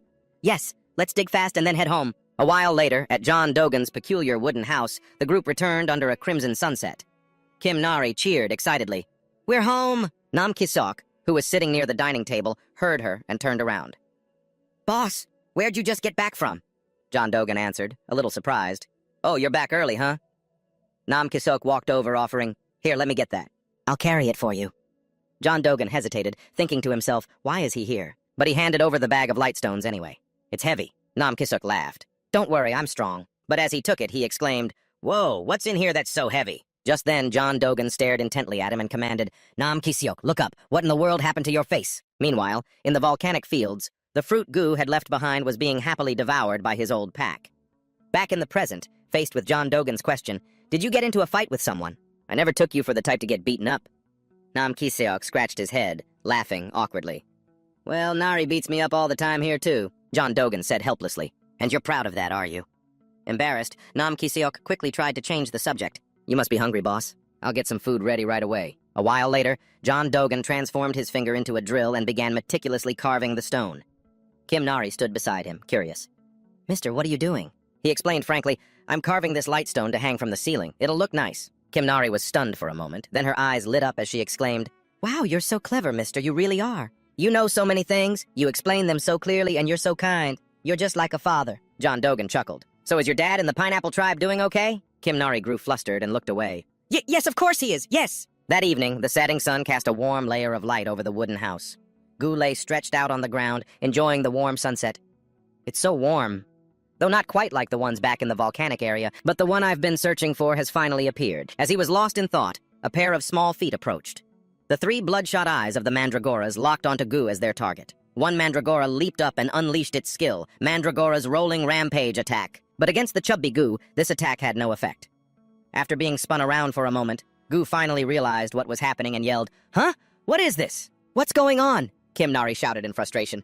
"Why are you two fighting?" Under the blazing red light of the volcanic region, where lava flowed like the very veins of the earth, Cheon Dogan wasn't surprised. His voice was deep and steady. "They're angry because Goo trespassed on their territory." Just then, Nam Kisiok brought over a dish, placing it on the table with a radiant smile. "All right, thank you for your patience. A sweet and sour flavor that every kid will love. Sincere Inari Sushi from Nam Kisiok. Taste 80, carbohydrates 22, protein 19, salt 18. Looking at the beautifully presented dish, Nam Kisiok was quietly pleased. Easy to make and easy to present appealingly. Goo jumped up, his eyes sparkling with praise. "This looks amazing." Nam Kisiok spread his arms with a bright smile. "Come on, everyone, dig in." But Cheon Dogan didn't rush to eat. He turned to him, his voice serious. "First of all, you still haven't answered my earlier question. What happened to your face?" Nam Kisiok scratched his head in distress, his voice sheepish. "Well, about that." A while later, after the food had been devoured, Nam Kisiok began to explain. I went to the Hunter Association to register for the test and ran into some A-rank guys. Cheon Dogan finished his sentence, his gaze sharp. You were mocked for failing 7 times, then you picked a fight with them and got beaten to a pulp. Nam Ki-sok hung his head in admission. Yes. They told me to stop hanging around and polluting the waters.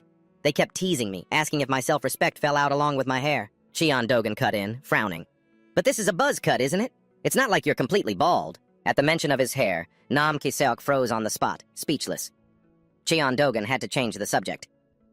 So, when is your promotion test? Nam Ki-seok answered immediately. Next month, in about 60 days, sir. Cheon Dogan stood up and declared, in that case, it's time for some special training. Nam Ki-seok was overjoyed, promising, yes, sir, I'll do my absolute best, sir. But the first task Cheon Dogan gave him was, first, from now on, you'll be doing the dishes instead of Kim Nari. Nam Ki-seok was stunned. The dishes? Cheon Dogan pointed and continued. And you see that pile of leftover light stones over there? They're covered in volcanic ash. Take them and wash them clean, too. Nam Ki-seok was horrified. All of them? But you said it was special training. Cheon Dogan didn't want to explain further and turned away. If you don't want to do it, then just stay a B rank forever. Kim Nari, let's go fishing to pass the time, shall we? Kim Nari skipped happily down to the riverbank, cheering, that sounds like fun. Seeing the two of them leave, Nam Ki-seok hung his head dejectedly but still complied, telling himself, that's right, he must have a plan for me. Everyone thinks Nam Ki-seok is a natural-born genius, but I had to train relentlessly just to reach B rank, he thought to himself. A man with nothing but diligence and effort. A man who, once he's made up his mind, will see it through to the end. Someone who failed 6 times but still tries for a 7th.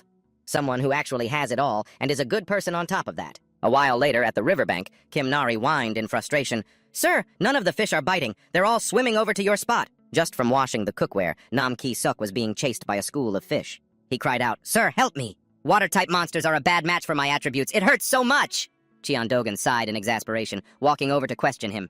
What are you doing? Just use your mana to cover your body like a shield. Nam Ki-seok scratched his head in embarrassment. I'm still practicing, but it's not very effective yet. Then, Cheon Dogan reached into his pocket, pulled out a light stone, and handed it to Nam Ki-seok. Take this. Nam Ki-seok was confused. Just hold it? But when he touched it, the mana radiating from the stone made him drop it in terror. This is mana, isn't it? I can't focus the energy into my hand, Cheon Dogan explained. Occasionally, there will be a light stone that contains extremely dense mana. The unrefined mana from the demon world is raw energy, so you have to push back with your own. A refined mana to utilize the power you already have. You already have enough mana inside you. You're just not skilled with it yet. He pointed to a few pressure points, helping Nam Ki-seok open up the flow. He looked at his own hand in disbelief. This is... Cheon Dogan nodded. It should be flowing properly now. Let the mana flow, go with it. Now focus your mana and try to lift the light stone. Nam Ki-seok tried with all his might.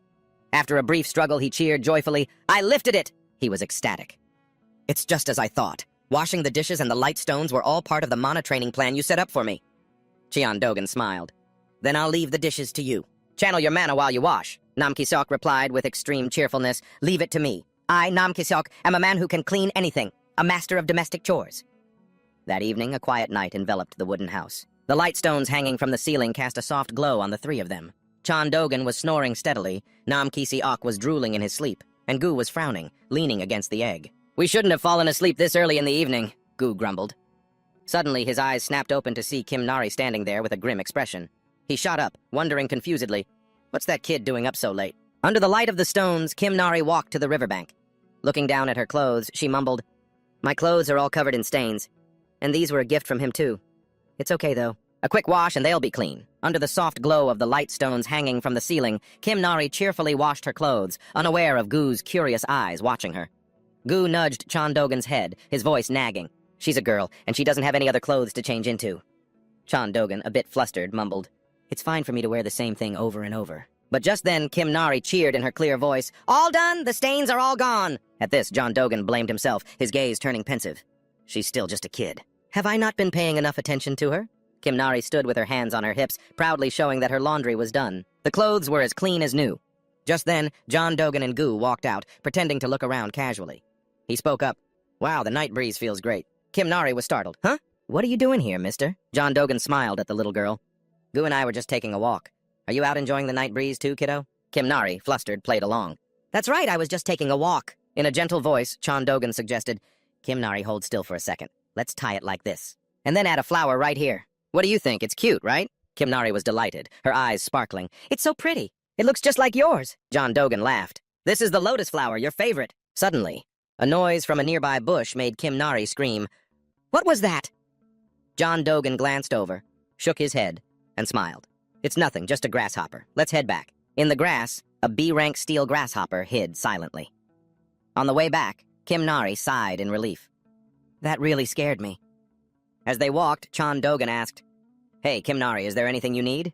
Like clothes or maybe some shoes?" Kim Nari replied nonchalantly, "You already gave me clothes. I really like this outfit." The next day, in the slums of Sector 13, a dungeon gate opened. John Dogan stepped out, his mind racing.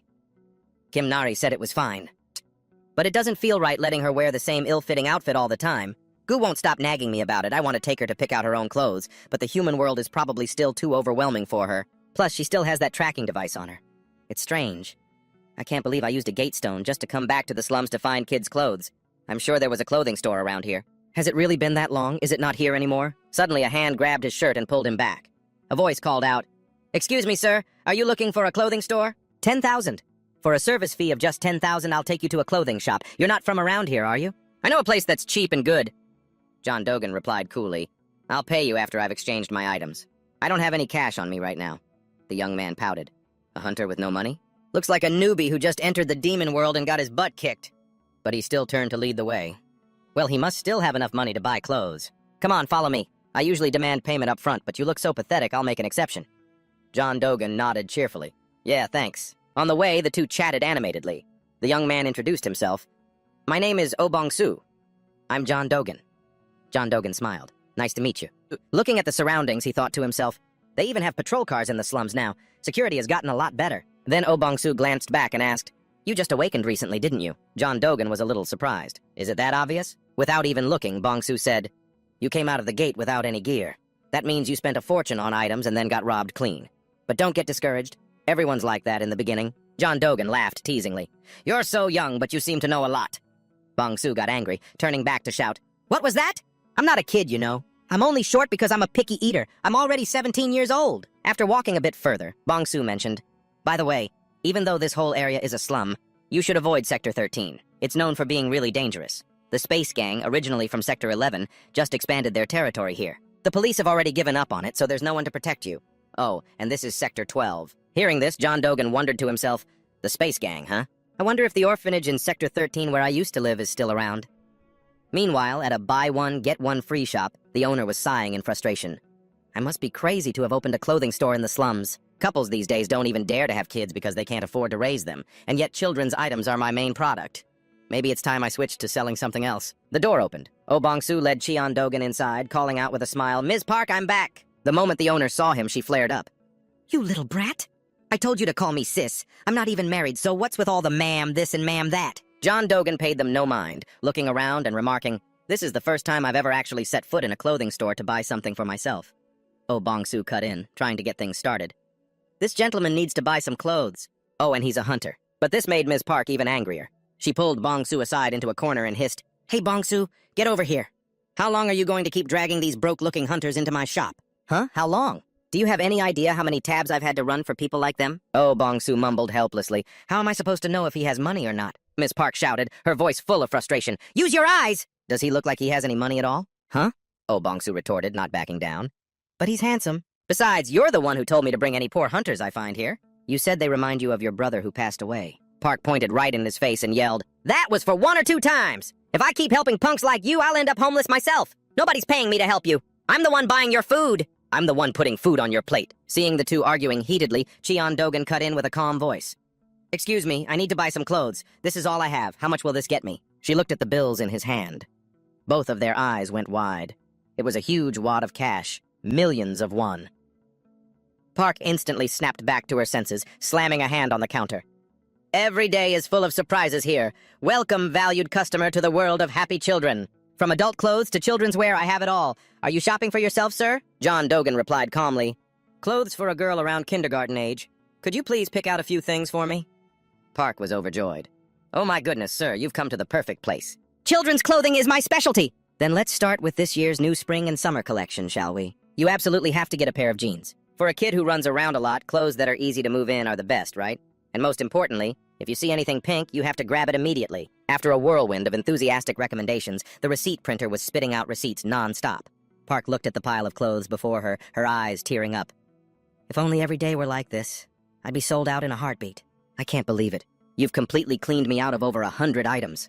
Do you need me to have these delivered for you? John Dogan waved his hand. No, that's all right. I can carry them myself. Oh, Bongsu, this is for you. There's one more thing I need you to do for me. A little later, the two of them were walking down a slum street, carrying massive bags of clothes. John Dogan thought to himself, his eyes brightening. Buying new clothes is actually pretty fun. A moment later, Oh Bong-soo led him to an apartment building. Here it is. A decent, clean room for rent, just like you asked. There's a police station nearby, so it's safe, and the landlord is a nice person. Satisfied, John Dogan pushed the door open and went inside. Is that so? Wait a moment, I'll be right out. Oh Bong-soo stared nervously after him. Something felt wrong. No matter how rich he was, giving a kid like him 100,000 won and even buying him clothes. I've heard that there are a lot of people who lure kids with money to kidnap them. Maybe I should just run for it. But then he told himself, but what if he's actually a good person, like Ms. Park said? While he was lost in thought, John Dogan came back out. It's just like you said. The landlord is really nice, and the inside is clean too. Here, take this. It looks like you've been having a rough time on the streets. I've already paid for a year's rent. From now on, you'll live here. I've also paid for your meals. So make sure you eat properly. I'm leaving now. But Oh Bong-soo still couldn't believe it. He kept his head down and asked, if I go in there, are you going to kidnap me? John Dogan, who was in the middle of opening a portal, looked back in confusion. Huh? What are you talking about? You're the one who brought me here. Oh Bong-soo became even more flustered. If that's not it, then why? We only just met for the first time. You gave me a referral fee, bought me clothes, and now you're giving me a place to live. Why are you being so good to me? John Dogan smiled, his voice low and warm. You just remind me of how I used to be. I used to live just like you once, though that was a very long time ago. Goodbye, see you around. A moment later, John Dogan returned. Kim Nari, with her hands on her hips, yelled, You're back, huh? Where did you go without saying anything? He calmly replied, I went to buy some presents for you, kiddo. Hearing the word presents, Kim Nari's eyes lit up.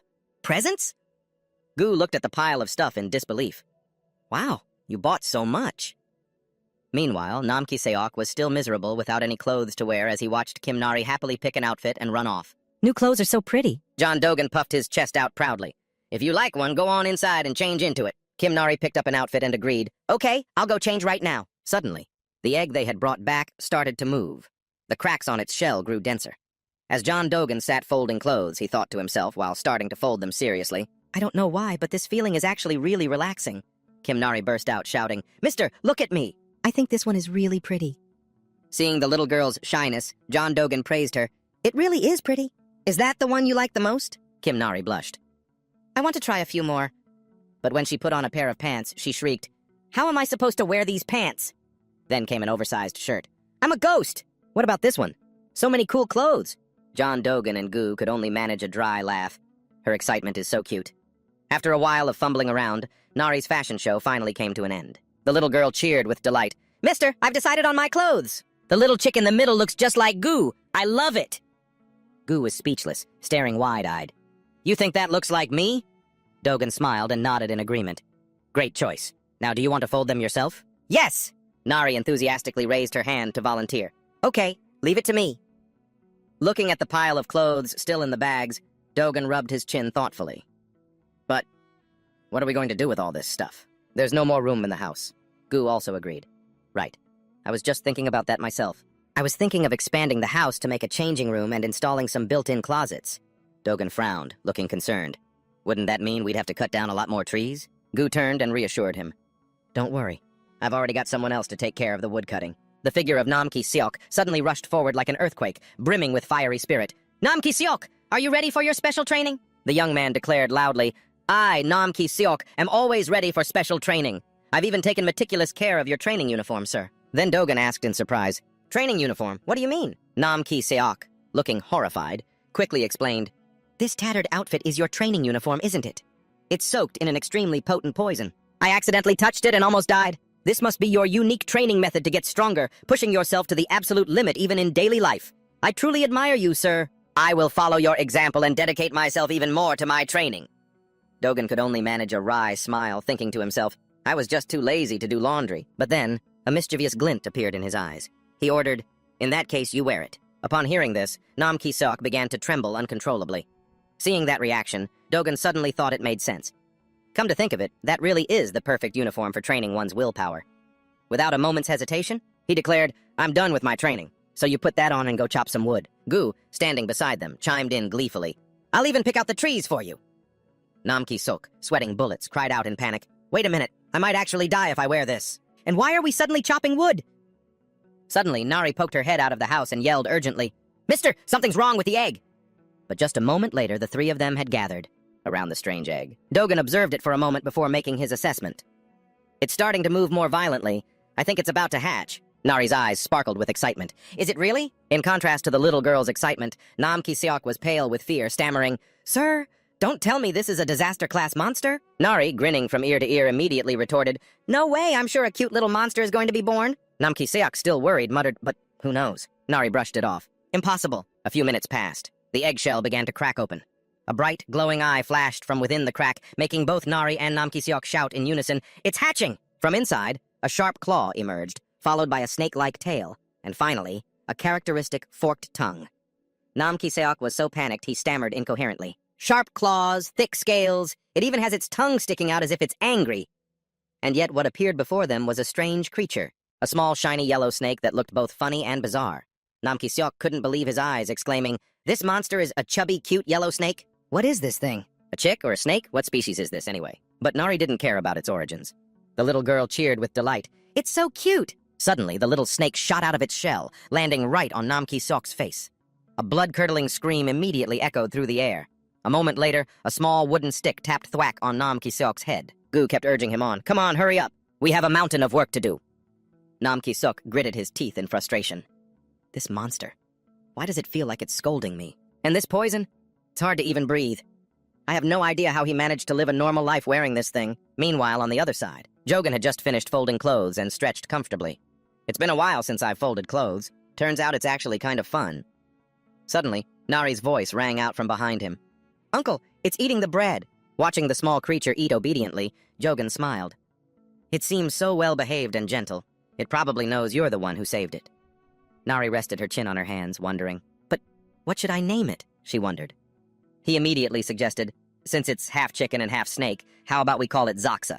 Before Nari could even answer, the snake suddenly dashed off, causing her to shout, Ah, where are you going? Come back! Gu flew over, remarking, Look at those two having so much fun together. Jogan nodded, pleased. It looks like Nari really likes the new member of our family. More importantly, is that creature a rare species? I've never seen anything like it. Gu shook his head, equally stumped. Neither have I. However, if it's definitely a monster from the volcanic region, we need to keep a very close eye on the mandragoras. Jogan frowned, confused. The mandragoras? Why? Yu explained in detail. Most monsters from the volcanic region consider plant-type monsters a delicacy. Because vegetation is scarce there, they'll eat any they find on sight. They especially like plants with strong demonic energy. It will definitely try to dig up the mandragoras and eat them. In short, it might be their natural enemy. Just as he finished his sentence over on the other side, sensing an enemy invading their territory, the mandragoras immediately grouped together. Gu waved them over. Hey, you guys, get back here and watch this, Nam Ki-seok asked blankly. What's going on? Jogan mused. It seems Gu's prediction was right. Nari anxiously started to rush forward.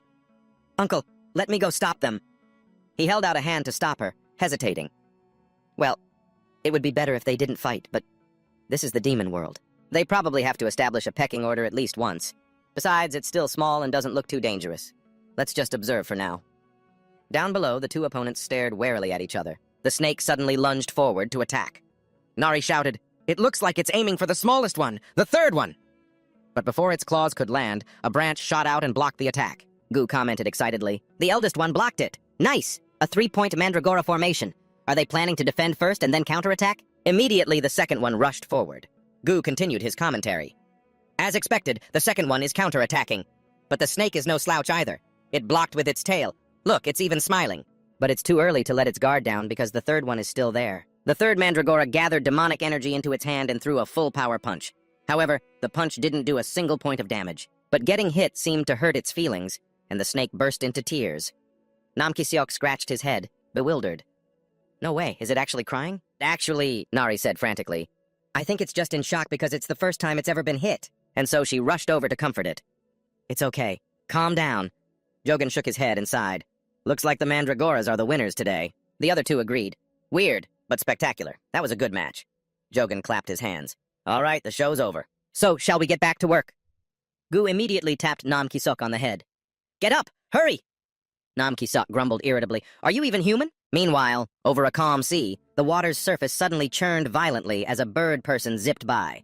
Back at the construction site, wooden pillars, held together by snail slime, were being neatly arranged. Gu kept urging, "Faster!" Nari, meanwhile, was having fun playing with the slime.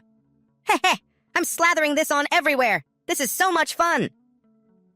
The next morning, Jogan placed a pile of freshly folded clothes with satisfaction onto a newly built shelf. And so, the days went by. Finally, Nam Ki-seok was allowed to take off the poison shirt. He collapsed to the ground, groaning, "Finally.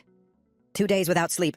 It was pure hell. I demand scheduled breaks." Anyway, I built it exactly as requested. But is this really okay? Looking at the house with its rather horrifying-looking extension, Jogan seemed quite pleased. "You did better than I expected." Nam Ki-seok was surprised. "Better than you expected?" Nari rushed in, took a deep sniff, and exclaimed, "The changing room smells like flowers!" Nam Ki-seok, just now snapping out of his daze, sniffed the air. "Huh? Now that you mention it, it's a really soothing lavender scent. If I close my eyes, I can almost forget I haven't slept. This is so relaxing." Nari asked, "But why does it smell like flowers?" Jogan explained, "Gu chose aromatic wood." Gu nodded smugly. "Your clothes will have a pleasant scent, too." The fragrance wafted through the air, and even the mandragoras seemed to be thoroughly enjoying it. The little snake was also curled up in its spot, sleeping soundly. Nam Ki-seok suddenly remembered. "This little one's name is Zaksa." Nari pointed to Jogan. Uncle came up with it. Jogan shrugged. "If you have a better name, we can change it." Nam Ki-seok thought excitedly. "Then what about Chisnake?" Jogan rubbed his forehead, sighing helplessly. "What kind of name is that?" Nari also chimed in with an idea. "How about Pai?" Jogan, fed up, shook his head and turned to Gu. "What about you?" Gu, trying to act mysterious, muttered philosophically, "The legendary footstep in the drawer." Jogan smiled, cutting off his dramatic act. "That's right. You said you had an original name, didn't you? What is it?" Gu proudly declared, "My real name is Great Mountain Horseshoe. It represents my very ego." Jogan concluded with a blunt, hopeless remark. "This is hopeless." He decided, "Fine, let's just call him Jia Sha." Everyone agreed.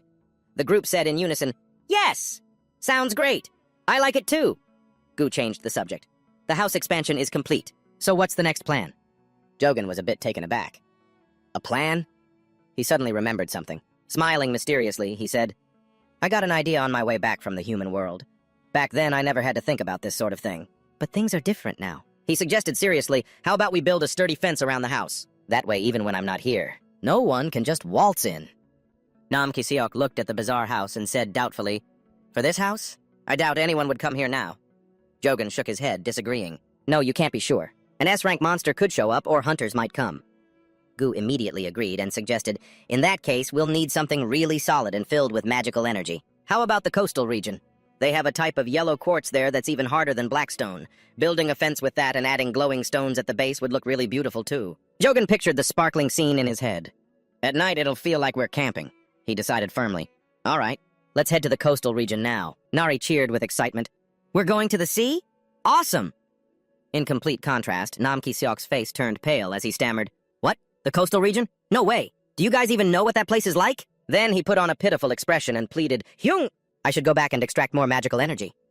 Jogan agreed immediately.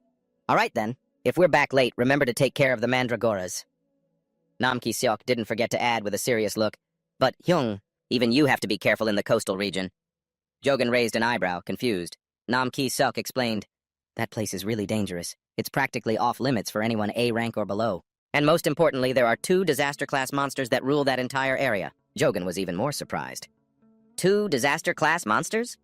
Nam Ki-seok was shocked. "You don't know? They're the chimera hunters who escaped from the lab a long time ago. Their faces look like birds, but their bodies are still human, but..." Meanwhile, in the coastal region, a birdman was flying when he was suddenly ambushed by a group of hunters. "He's here. Prepare the wind net," a commander ordered. A subordinate immediately complied. "Yes, sir." A ring of light was thrown high, striking the birdman directly. It was a direct hit, but the birdman just flew away calmly, as if nothing had happened, leaving the hunters utterly bewildered. "He's not attacking? He's just running away? The whole disaster class thing must just be a rumor. Should we go after him?" The blonde man's teammate hastily stopped him. "No, there are 2 of them. Let's wait until they're hidden in their cave. The tracker is already attached. No need to rush."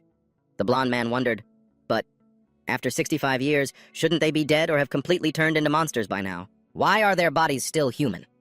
The other man replied grimly, "You could say they are failures. No matter what anyone says, the chimera hunters are humanity's greatest achievement. Failures like them are not allowed to tarnish that. Today, we will erase that failure." Suddenly, a team member cried out in alarm. "Team leader!" He frowned. "What is it?" Looking through his binoculars, the man reported urgently. "He's not running anymore. He's flying straight towards us." The team leader shouted hastily, "Hurry up! Put up the barrier!" Just as the barrier opened, the Birdman reached them. With just a single, simple blow, he shattered that flimsy barrier. The men below stared, unable to believe their eyes. "He broke the barrier in a single hit? Perhaps we misjudged him." Seeing the Birdman charge again, the team leader yelled in desperation, "What are you doing?" "Stop it right now." Suddenly, Nari dashed out to block the attack. "Don't you bully the weak." The Birdman stopped, surprised. "A chimera?" He jumped back, keeping his distance from Jogan's group. Nari grumbled resentfully. "A mister who looks like a sparrow is bullying people." Jogan calmly retorted, "It looks more like the other way around." Meanwhile, a trembling team member handed a report to the team leader. "I think there's also been a mechanical creature around recently." The team leader yelled furiously, "What nonsense are you spouting now?" The man stammered, explaining, "Well, the client paid extra, so I attached a tracking device." Jogan helplessly rubbed Nari's head and sighed.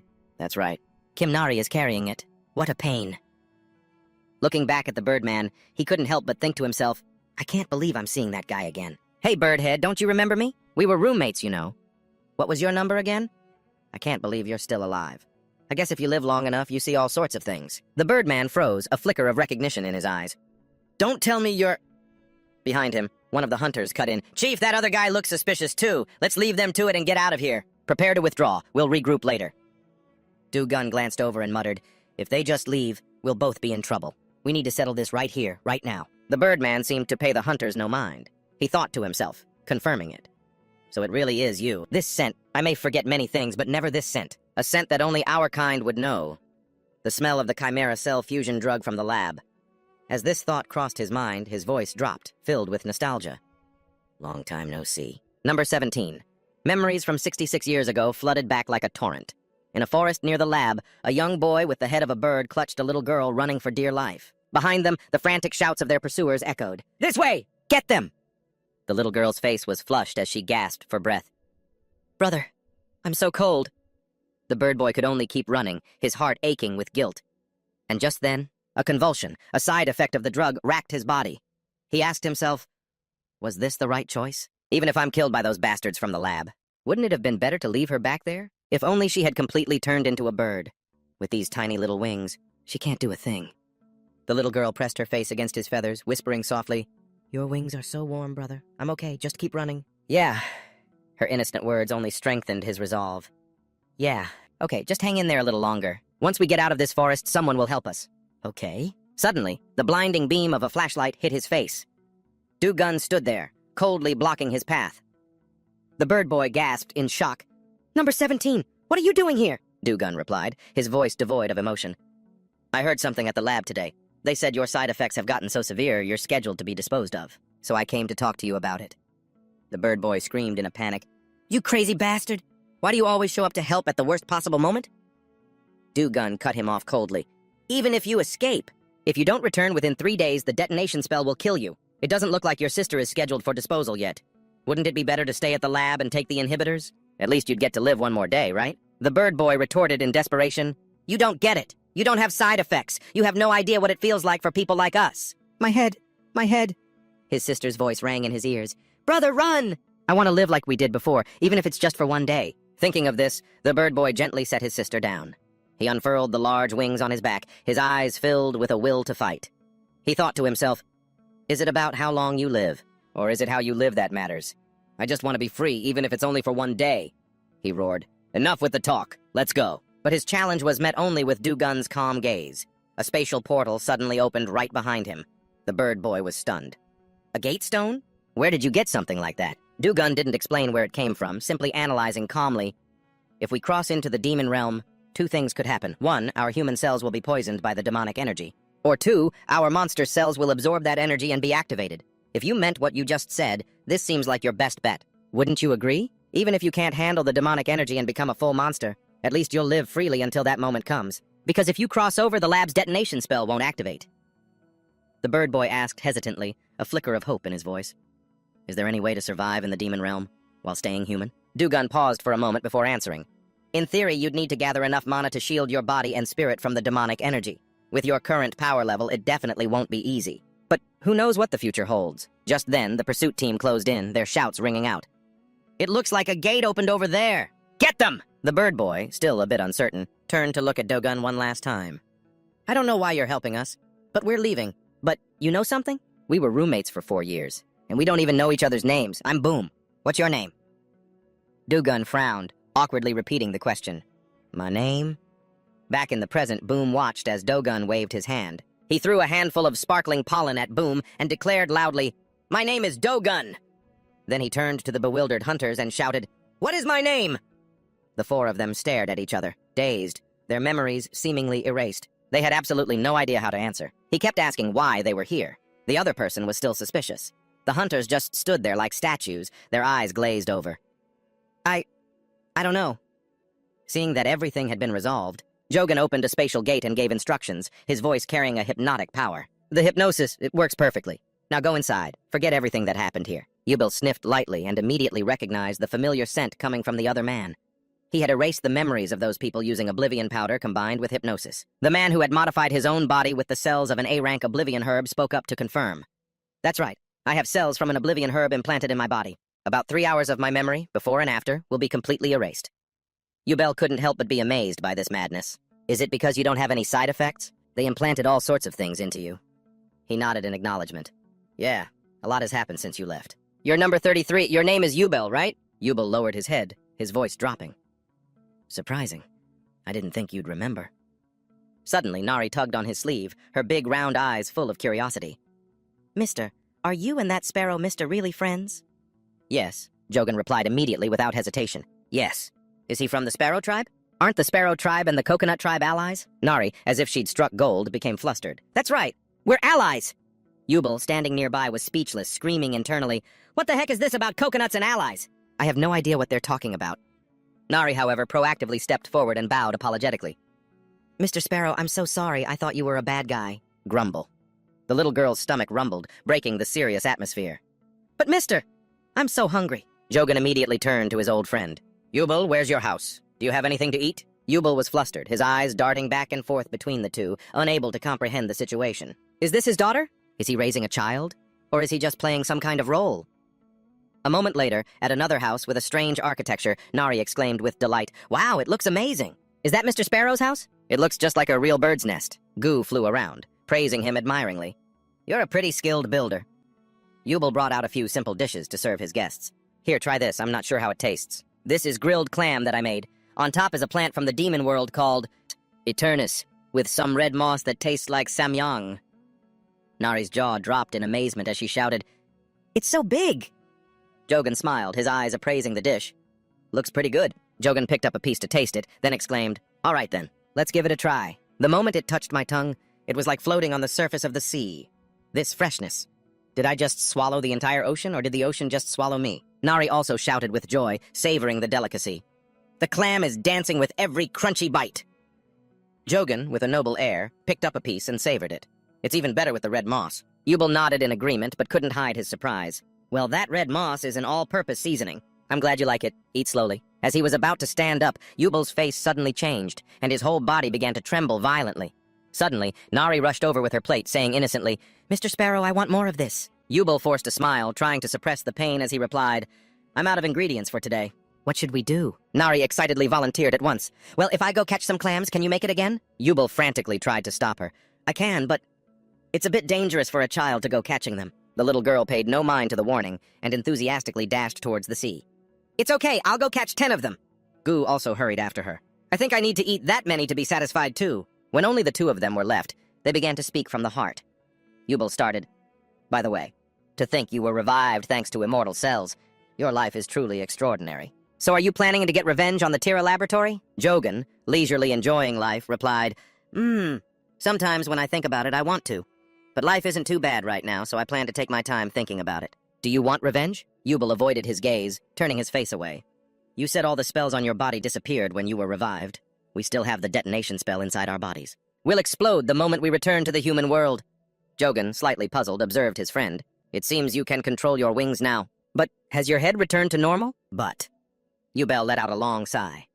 I can turn it back, but I won't. Dia's face has changed. If I was the only one who looked normal, she would be so sad. Dogun's expression suddenly turned serious, his voice low. I understand. Let me ask you one more thing. You know it too, don't you? That you only have a month to live at most, right? Yubel slumped down, sighing wearily. So you figured it out, huh? Thinking back brings up so many memories. It was so hard when I first came here, but I did everything I could to gather mana just to survive. At some point, I felt my mana and the demonic energy reach a balance. Thanks to that, I was stable for a long time. But then, not too long ago for some reason, Dia's mana hole became unstable, and the demonic energy inside her started to run rampant. I tried to force it open and ended up damaging my own mana hole. I've been trying to endure it somehow, but Dia ate fruits containing a sleeping poison and has been in a deep sleep for a while. Seeing Yubel tremble as he recounted the tragedy, Dogun began to piece things together. So, she intentionally put herself into a coma to slow down the rampaging demonic energy. Mandragora. He said the key word, then explained in detail. When a mana hole is damaged, you can make a potion from a mandragora and it will heal instantly. Didn't you know that, you fool? At the same time, in a hidden corner of the bird's nest-like house, a poisoned apple was thrown to the ground, rolling away. Deep in the shadows, a girl was hugging her trembling brother, finally unable to bear it any longer and letting out a loud scream. Outside, Yubel asked in disbelief, his voice cracking with emotion. Did you just say, Dia and I can live? How? Dugun dusted himself off, stood up, and said, I've been studying pharmacology in a lab since I was 55. I guess you wouldn't know that, huh? You just need to drink an essence refined from a mana stream, mixed with the excess roots of a mandragora. A plant-type monster, the mandragora is famous for its scream when pulled from the ground. Although the excess roots look worthless, they actually absorb demonic energy from underground and sprout into new entities, multiplying even more. They are a source of life force in themselves. Perhaps that's why the essence from their excess roots is especially effective at regenerating mana streams. I never thought it would be useful for me. Looks like raising mandragoras was a good idea after all. I'll go get some. Yubel was shocked. You're going to get it yourself? Dugun confirmed the plan. To create the essence, we need to find an alchemist, but you can't go to the human world because of the curse. So, while I'm gone, I'll leave the others in your care. Yubel lowered his eyes gratefully and said, I owe you again. Dugun suddenly remembered something important and asked, Oh, right, the alchemist will want a fee. Do you have anything? Yubel, flustered, showed his empty hands. I don't even have any money. A moment later, a large backpack was placed on the ground with a thud. Dogun looked at the pile of stuff doubtfully. Why did you bring so much? Yubel scratched his head sheepishly. I just prepared the things that every hunter brings when they come here. You think this will be enough? Dugun gave it a quick look and replied firmly, This is definitely more than enough. He slung the backpack over his shoulder. All right then, I'm off. A while later, in the human world. Bong Su, leading the way, asked curiously, You mean you're looking for an awakened alchemist? Yeah. Dugun, following behind, gave a slight nod. Yeah, a skilled one. Bongsu guaranteed without a moment's hesitation, just leave it to me. Last year, the Alchemist Association even opened a branch in the slums. If we go there, we'll definitely find someone. Dugun, a little curious, asked about the kid's strange outfit. But why are you wearing sandbags on your arms and legs? Bongsu looked at them and explained enthusiastically, I'm training my physical strength. I want to be strong like you. Dugun was taken aback. Like me? Bongsu said with great admiration. You're someone who can walk into the demon world empty-handed. You must be an incredibly strong hunter. I want to be like that too. So I've been eating a lot and training hard. Hearing this, Dogun chuckled to himself. Looking closely, it seems he really has gotten taller. He must be going through a growth spurt. A while later, Bongsu led him to an old-looking shop and said, We're here. Not long ago, a new branch manager named Kim came here. They say he's very skilled and has a good personality too. Bongsu was in the middle of speaking when he turned to the side, looked at an older man in the distance and said, There he is. That man, however, was sweating bullets. His face was pale as he begged over the phone. You know, right? For over 25 years, I've never been late on an interest payment, not even once. Bongsu explained to Dogun, Looks like he's getting another call from the loan sharks. Oh? Dugun, quite surprised, repeated, Loan sharks? Bongsu nodded in confirmation. Yeah. Borrowing money is pretty normal around here. He worked at the Gold City branch for 25 years, but not long ago he was demoted and transferred here. I heard his salary was cut too. Dugun surmised with common logic. If he was demoted, he must have made some kind of mistake. But Bongsu immediately denied it, defending him. Not at all. I heard that back in Gold City, one of his superiors was secretly embezzling the subsidies for the slums. That guy was famous for stealing credit from his subordinates and all sorts of other evil deeds. Anyway, when branch manager Kim reported it, he was labeled a troublemaker and kicked out. Back in the present, branch manager Kim was walking anxiously when he heard a voice call out, Branch manager Kim! Mr. Kim looked up, not believing his eyes, and replied, Bongsu, what are you doing here? You look like you've gotten taller. Bongsu kindly asked if he's been doing well lately. This man is looking for an alchemist. Jogan stared at him, thinking to himself, High-rank alchemists aren't easy to find around here. Bongsu has been working hard lately. I can't believe there's someone like this in this area. That Bongsu kid isn't half bad, huh? After a brief greeting, Bongsu turned to leave. I'll leave you two to it. I have to go train, so if you'll excuse me. Branch Manager Kim cheerfully called after him. Take care. Well then, shall we head inside? At the same time, inside a shabby office, a young man was staring at the ceiling in frustration, muttering, "What kind of boss did I end up with? At most, we only get D-rank hunters stopping by to buy some low-grade potions.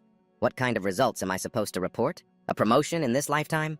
My dreams have all gone up in smoke." Just then the door opened. The young man shot up like a spring. "Branch Manager, you're back!" Branch Manager Kim nodded and ordered, "Yes. Deputy Manager Park, get me some water." Jogan, not one for pleasantries, shook his head. "Let's just get straight to the point. I'll be direct. I don't have time to waste. It seems you're an A+ rank alchemist. Can you create a purified essence for Mana House using a mandrake root? I need about 2 liters. Branch Manager Kim was troubled, thinking with deep suspicion. A mandrake? In this slum? That's ridiculous. Besides, how does he know my rank? Flustered, he pushed up his glasses and said, "I can do it, but we don't have such a precious ingredient here." Then, Jogan, without a care, pulled out an item and placed it on the table. "Will this do?" Branch Manager. Kim's eyes widened, unable to believe what he was seeing. This dense flow of magical energy. There's no mistaking it. It's a mandrake root, and it's so fresh it's as if it was just harvested. I've never seen one in such perfect condition." Then Jogan opened his backpack and said, "I'll pay the crafting fee with these specialties from the coastal region. Please appraise everything in here." Seeing the items he pulled out, the manager was once again so shocked he nearly fainted. "No way! Are these really from the coastal region? Even the main association has never seen S-rank black pearls, and there are 3 of them, and giant clams from the demon world." Deputy Manager Park, standing beside him, also found it hard to believe, wondering, are they still alive? They both picked up the last item, their mouths hanging open. "And this? Red moss, a core ingredient for high-grade potions. Isn't this an extremely rare item that was only discovered recently?" Jogan's expression didn't change as he asked coolly, "Is this enough to cover the crafting fee?" Branch Manager Kim hastily replied, his voice trembling, "Enough? It's more than enough. This stuff is worth more than an entire building." A flustered Deputy Manager Park suggested, "I need to bring the appraisal equipment from the lab." Branch Manager Kim immediately agreed. "Of course, high-value items must be appraised with specialized equipment." Deputy Manager Park immediately volunteered, "I'll go right now." Suddenly, Jogan's gaze fell on something nearby. He asked curiously, "Didn't you say you didn't have a mandrake?" "Isn't this a mandrake?" Branch Manager Kim looked where he was pointing and explained, That one is dead. About 15 years ago, its medicinal properties ran out. I used to be interested in researching mandrakes, so I kept it." But Jogan picked up the withered root and asserted, "This one is still alive." Branch Manager Kim was baffled. "Huh? What are you talking about?" Jogan channeled magical energy into the item in his hand. The mandrake inside the jar immediately produced air bubbles. He asserted again, "It's alive, see? It reacted as soon as I gave it mana. It just ran out of magical energy and is in a coma-like state. Give it more mana." Branch Manager Kim looked as if he'd been struck by lightning. He jumped up in disbelief. "Impossible! I've already given it so much mana." Just then the door burst open violently. 3 strangers walked in. Executive Director An asked in an arrogant tone, "Are you well?" Branch Manager Kim, "Your office looks just like a slum, doesn't it? Like a loan shark's den." Branch Manager Kim stammered in fear, "Why are you here?" Executive Director An immediately shifted his attention to the pile of precious items on the table, exclaiming greedily, "Ah, there it is. I heard something extraordinary just appeared in the slums." Branch Manager Kim's face turned pale as he thought, "Don't tell me. Deputy Manager Park already reported this to Director An?" But outwardly, he tried to maintain a tense composure and replied, "You arrived very quickly, sir." Executive Director An said proudly, "Unlike you, I have excellent subordinates. Remember, they have double the capabilities. I mean, they also have double the speed." He then turned to Jogan with a condescending look. "Ah, so you're the one who brought these items?" Jogun stared blankly, then asked indifferently, "And what if I am?" Executive Director An introduced himself with a superior air. "I am Executive Director An of the Gold City branch of the Alchemist Association. Come with me to Gold City. I will ensure you receive the treatment you deserve." Dugan silently calculated. All he was doing was getting along with Branch Manager Kim. How annoying. That arrogant CEO An had to show up and add his empty temptations in a remote place like this. "You'll never get what you're worth otherwise. If you sign an exclusive contract with me, you'll get an advance and, of course, tax benefits, but..." Before he could finish, Jogan cut him off with an unrelated question. "Is that dot next to your nose a wart?" CEO An grinned. "That's right," Jogan continued, his voice growing colder. "And dong, isn't it? What's your relationship with Anbokdeok?" CEO An proudly explained his lineage. "So you know my grandfather. Indeed, he was the recipient of the honorary Golden Peace Prize, and I am the direct grandson of Anbokdeok." But before he could finish his boast, Jogan muttered in disgust, "Well, this is just great. This ruins everything." A horrifying memory flooded his mind like a bloody black-and-white film.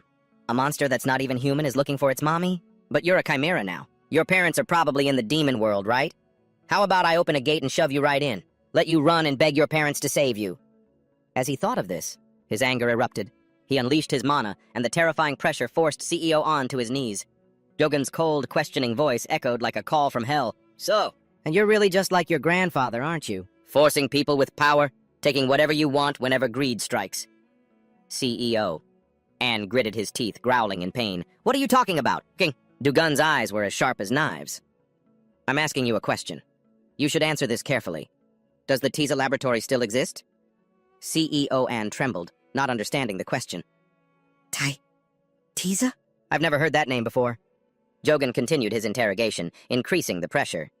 You don't know about the illegal Chimera research lab where Anbokdeok worked? As the head researcher, branch manager Kim, hiding and eavesdropping from a distance, was shocked. The Golden Peace Prize winner, Anbokdeok, worked at an illegal laboratory? Meanwhile, CEO An, though trembling under the pressure, still bit back. Don't you dare insult the dead. My grandfather dedicated his entire life to research and training. At the younger generation at the university. After retiring, he donated his entire fortune to the families of Gate victims, and for that contribution he received the Golden Peace Prize. Dugun listened and scoffed with contempt. After killing so many children behind the scenes, I guess he decided to repent in public, and here I was thinking, he would live longer since he was an awakened, but it turns out he died sooner than I thought. Was it due to complications from that fall out of a window, I wonder? CEO Ann couldn't believe his ears. He struggled to lift his head, his eyes wide. That was never made public. How could you? Jogun replied mockingly. How? Because I was the one who pushed him. After turning kidnapped children into chimeras, he threatened to throw them into a gate. So I threw him out first. I'll give you one chance. As soon as you get back, and investigate Anbokdeok and the Tiza laboratory. I will find you when the time is right. At this point, he couldn't help but reflect on his painful past. To think I'd meet Anbokdeok's grandson here. The first time I was forced into a chimera bioexperiment, I was only 9 years old. After that, my monsterization began at 20. But from that point on, my memories became hazy, as if I were in a world where civilization had vanished. I probably just followed orders and acted on instinct. No consciousness, no reason. Thinking back, a lot of time has passed since then. The lab's name has probably changed a few times. A while after that group had left, a cheerful branch manager Kim emerged from the darkroom holding a vial. Thank you for waiting. This is the refined water for the monohole made from mandragora. Jogun took the vial, a satisfied smile on his face. That was fast, just as expected from an A-rank alchemist. It took about 30 minutes. Branch manager Kim nodded in confirmation. The ingredients were good. So the process went very smoothly. Dugun continued. Then I'll pay you for the remaining ingredients right now. He smiled and made an attractive offer. What do you think? If you sign a personal contract with me, I'll give you all the remaining synthesis materials. The contract term will be about 15 years. I'll handle the ingredients, you just need to handle the synthesis. Branch manager Kim was stunned, unable to believe his ears. You'll give me all of that? Jogun asked back nonchalantly. And an exclusive contract, too. You said you could buy a whole building if you sold it, didn't you? Isn't this a good deal? Overcome with emotion, branch manager Kim couldn't hold it in. Tears streamed down his cheeks. The sight confused Dogun, who wondered to himself, why is he crying? Sobbing, the man began his story. Actually, I come from the slums here. When I was young, my parents took on a huge private loan. I said I'd pay it back for them, but no matter how hard I've struggled my whole life, I've always been stuck in the same place. How can I ever repay this kindness? Let's work well together. Thank you so much. Dugun smiled in reply. What are you talking about? Was that what you were worried about? There will be more work later on. I have a few more things I'll need you to do. He turned and walked away. All right, time to head back. Hope nothing's happened. At that same moment, inside the dungeon, Yubel was lifted into the air by Chia. He was frozen, blaming himself in his mind. This is my fault. I should have known she would fly into a rage. With tears in my eyes, I begged her, Rhea, please, calm down. But Rhea only responded with a groan and a furious glare before violently throwing him far away. Yubel lay sprawled on the ground, thinking helplessly. It seems it's too late. Suddenly, a childish voice called out, Mister, are you okay? Gu and Nari asked with concern, does it hurt a lot? Why did you let yourself get hit like that? Yubel gritted his teeth and thought to himself, but don't worry, Jogun, I will definitely keep my promise to you. He struggled to his feet, spread his wings, and resolved, because you already saved us once. Rhea, in your next life, please, be happy. Just as the two were about to clash again, a giant jellyfish fell from the sky, pinning Rhea underneath it. Yubel was stunned. What in the world? Jogun, sitting casually on the jellyfish's back, laughed and asked, shouldn't she be unconscious by now? Nari cheered with delight. It's that mister! Yubel stared wide-eyed at the strange creature. A jellyfish? Hey, this is my little sister, Jogun explained. For a girl, she's a bit... Jogun pouted and replied, she's soft. Then he retorted, do you have a better way to restrain her? Yubel wiped his tears and turned away. What about the medicine? Jogun nodded, smiled, and pulled out the 2 vials from before. Of course I got them. Here, hurry and give this to her. And one for you, too. That night, by the crackling campfire, both vials of medicine had been drunk. Rhea and Nari were sleeping soundly on a grass mat. Suddenly, her eyes shot open. The first thing she saw was Nari, drooling in her sleep right in front of her. Panicked, she grabbed her head and looked around. Is this a dream? Soon she heard a noise nearby. Jogan and Ayubel were talking by the fire. Jogan noticed she was awake and turned to look. Rhea recoiled in fear, hugging herself and shouting, "Who are you people?" Nari woke up drowsily, rubbing her eyes. "Auntie Sparrow, you're awake?" Surprised, she repeated, "Auntie Sparrow?" Ayubel turned his head and said, "You're awake. Can you check your mana hole?" Hearing that, Rhea paused. "Mana hole?" She focused for a moment, then screamed in her mind in disbelief, "It's back to normal!" Then she touched her face. "My face, it's back to normal too." "Look at this!" She rushed over and asked, "Sir, what happened? And who are these people?" Ayubel stood up and replied, "You don't know who this is? After you kept saying you wanted to meet him. Then again, I guess it has been a long time." Hearing that, Rhea searched her memories and faintly guessed, "No way." The image of the little boy from her childhood superimposed over the present-day Jogan. She gasped, "Number 17. Are you really number 17? Ayubel nodded in confirmation. "Yeah, that's right." "This time, too. He's the one who saved us." Suddenly, Jogan turned his head and asked a completely unrelated question. "Is there any red moss left, Ed?" Ayubel shook his head wearily.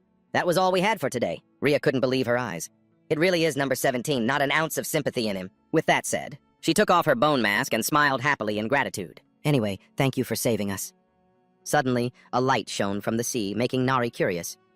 "What's that?" "Something sparkling on the water." Rhea put her mask back on and explained, "Those are sea fairies. Taking this off after all this time is so embarrassing."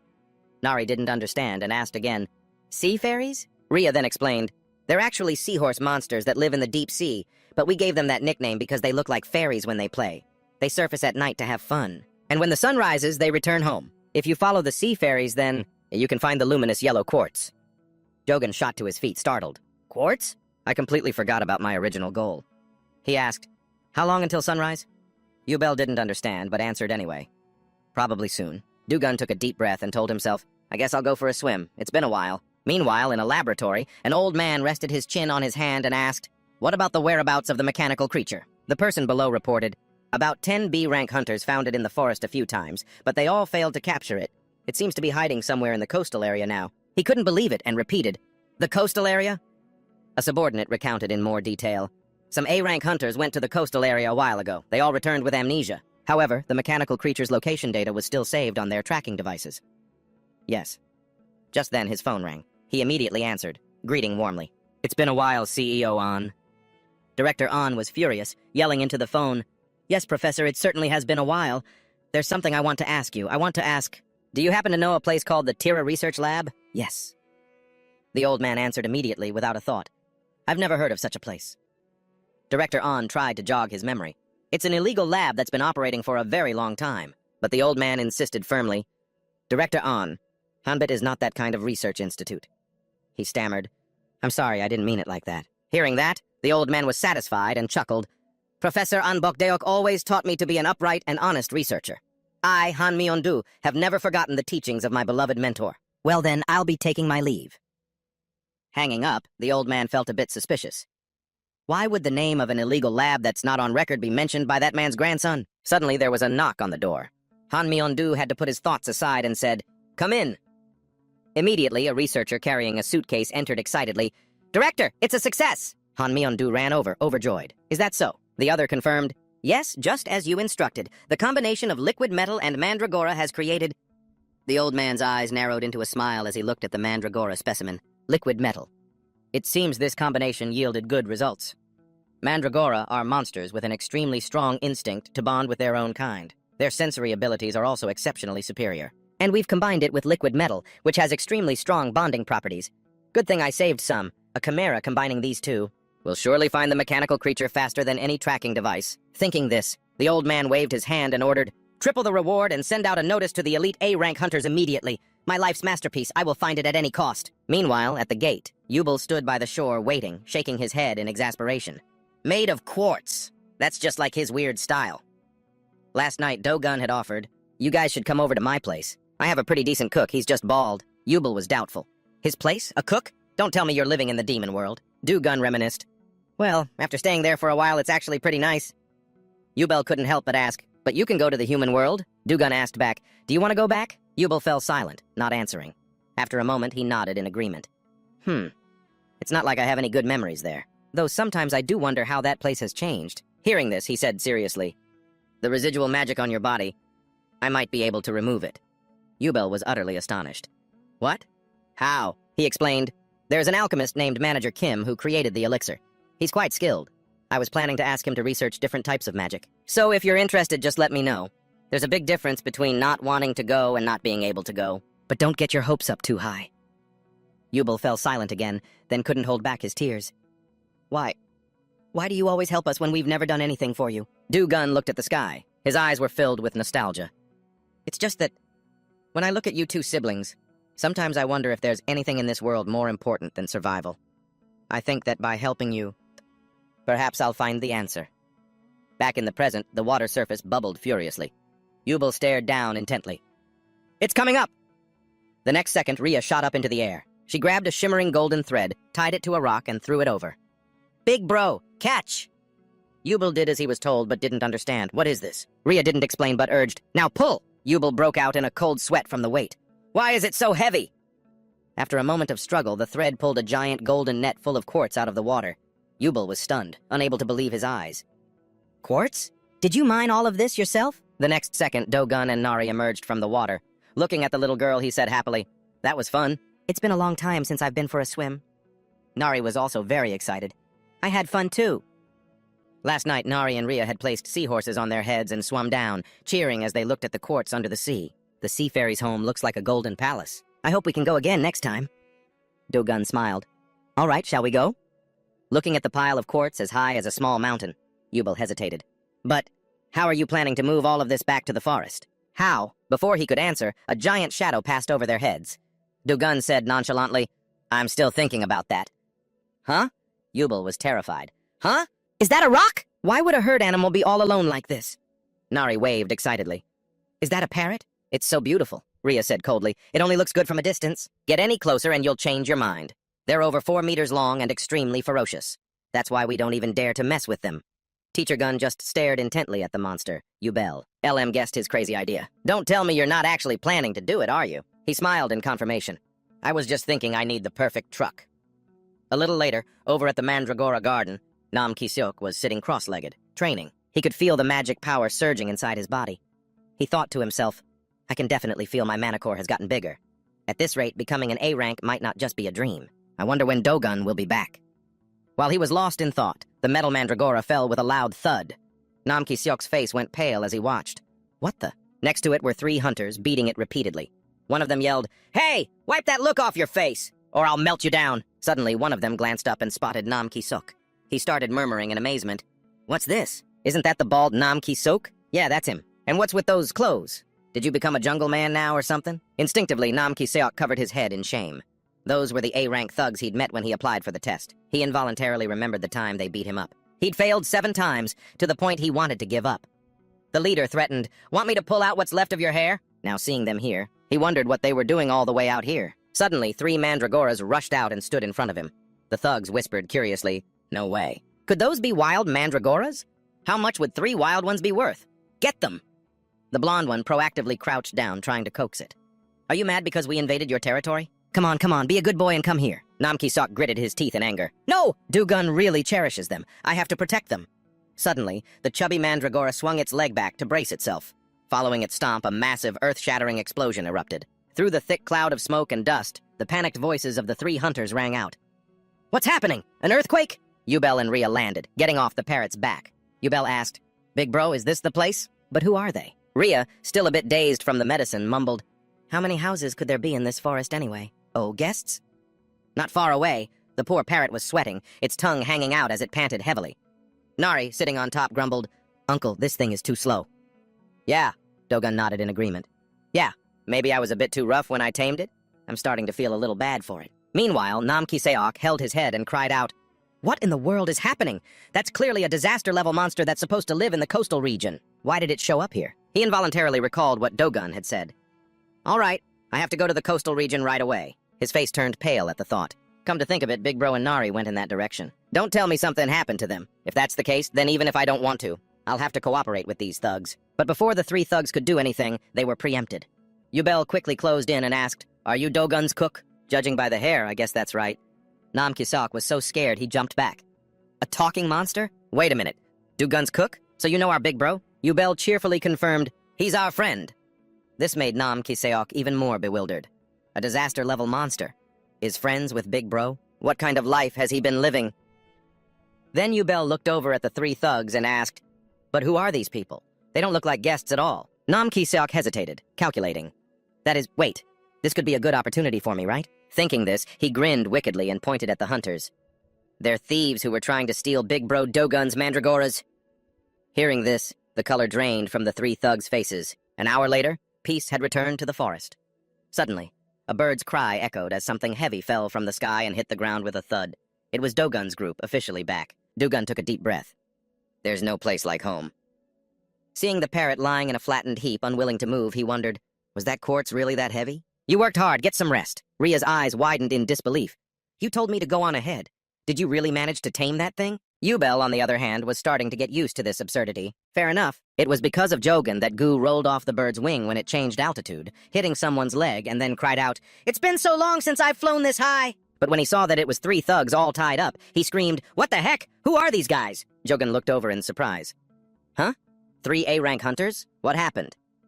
Yubel explained, "They were probably trying to steal the mandragora." But Jogan was a bit uneasy. Something suspicious here. Hearing that, Yubel could only scratch his head. Meanwhile, Dia turned to talk to Nari to change the subject. "Kim Nari, little one, do you want to give us a tour of your home?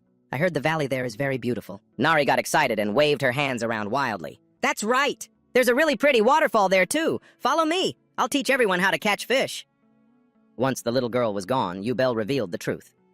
That place is called the Hanbit Research Institute. It seems they're still looking for Kim Nari. Those three were hired by them. Hearing that, Jogan immediately remembered.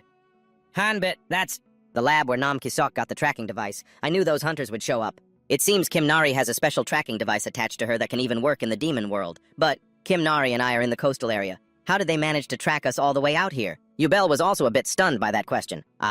It's probably because of this little guy. Jogan took the metal mandragora and pondered. They combined a mandragora with liquid metal. Could it be to track Kim Nari? "Yeah," Yubel confirmed. "Yeah. They said that liquid metals tend to be attracted to each other." Jogan continued the thought. "So this thing came to the forest and was drawn to its own kind, the mandragoras, and eventually found its way to our house." Yubel nodded. "That's right. They also said they were heading to the coastal area next. It seems they haven't given up on Kim Nari." What a pain, Jogan thought, looking over at the mandragoras. "I need to come up with a way to deal with this." "Huh? What's up?" The fat mandragora pointed at itself defiantly. Jogan understood and chuckled. You're telling me to hand over your kind. Even if it's a hybrid, its kind is still its kind, right? Here, take it!" But the fat mandragora kept screeching. Jogan suddenly remembered. That's right. There's that other one, isn't there? How did it know the other one was in my pocket?" Looking at the two skinny mandragoras on the ground, he remarked with some sympathy, "They both look so pitiful." "Where did you get that skinny one?" Jogan recounted. "It was originally raised by an alchemist. I just agreed to take care of it for him." He remembered that day when he had asked, "Do you want me to adopt it?" Branch manager Kim had replied regretfully, "I think it would be better for it that way, so please take good care of it." As Jogan took it, the man started bawling his eyes out. Jogan felt a bit awkward. "I'll do that." And now here he was. The two healthy mandragoras quickly dug 2 holes. The remaining one urged the 2 skinny ones to get in. As soon as they buried themselves, they couldn't contain their happiness, and enjoyed the nutrients from the soil. Yubel was shocked.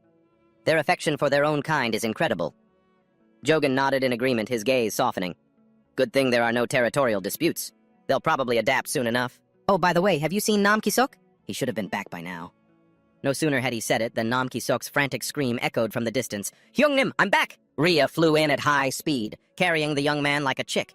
As soon as he touched the ground, Nam Kisok rushed over and burst into tears, sobbing, "I was worried sick!" Jogan immediately pushed him away, frowning in confusion. "What's with this getup?" Ria threw up her hands, sighed, and shook her head wearily. "I found him alone in the water, getting chewed to bits by fish. It was pathetic." Nam Ki-seok explained awkwardly, his face flushing red. "Since everyone is your friend, Hyungnim, I wanted to treat you all to something." Nari beamed, cheering. Luckily, Auntie Sparrow stepped in and saved him. So cool. Nam Ki-seok quickly tried to salvage the situation. "Anyway, if you just wait a little bit, I'll cook something delicious." Suddenly, the giant parrot stirred. Nam Ki-seok jumped and looked over, his face turning pale as he shrieked, "Ah! A cockatoo? Why is that thing here?" Jogan looked fed up and waved his hand dismissively. "I'll explain later. Let's eat first." Nam Ki-seok took a deep breath to calm himself. "Ah, I understand. What are we eating today?" The story of the meal began when Nari suddenly discovered a mandragora. It was still drowsy in the soil when the little girl sat down beside it and innocently touched the tip of its leaf. The mandragora's face immediately turned black as ink. A short while later, the piping hot food was brought out. Nam Ki-seok shouted, "Ta-da! It's finally done!" The two IU siblings stared in surprise at the heaping bowls of rice. This was Nam Ki-seok's special kimchi curry rice, simmered as long as a bone broth even though it was just instant curry and store-bought kimchi. But he had generously chopped kimchi, pork, and all sorts of vegetables, then stirred it constantly for an hour to keep the bottom from burning. Everyone took a full plate in anticipation. Jogan sniffed it. "Smells amazing. Let's have a bite." Nam Ki-seok stood to the side, clasping his hands and praying. "I really hope it's good." The moment Dia tasted a spoonful, her taste buds exploded. She exclaimed in awe, "Is this a legendary dish, model? Is this some kind of East meets West fusion? It's a little spicy, but it's a good kind of spicy."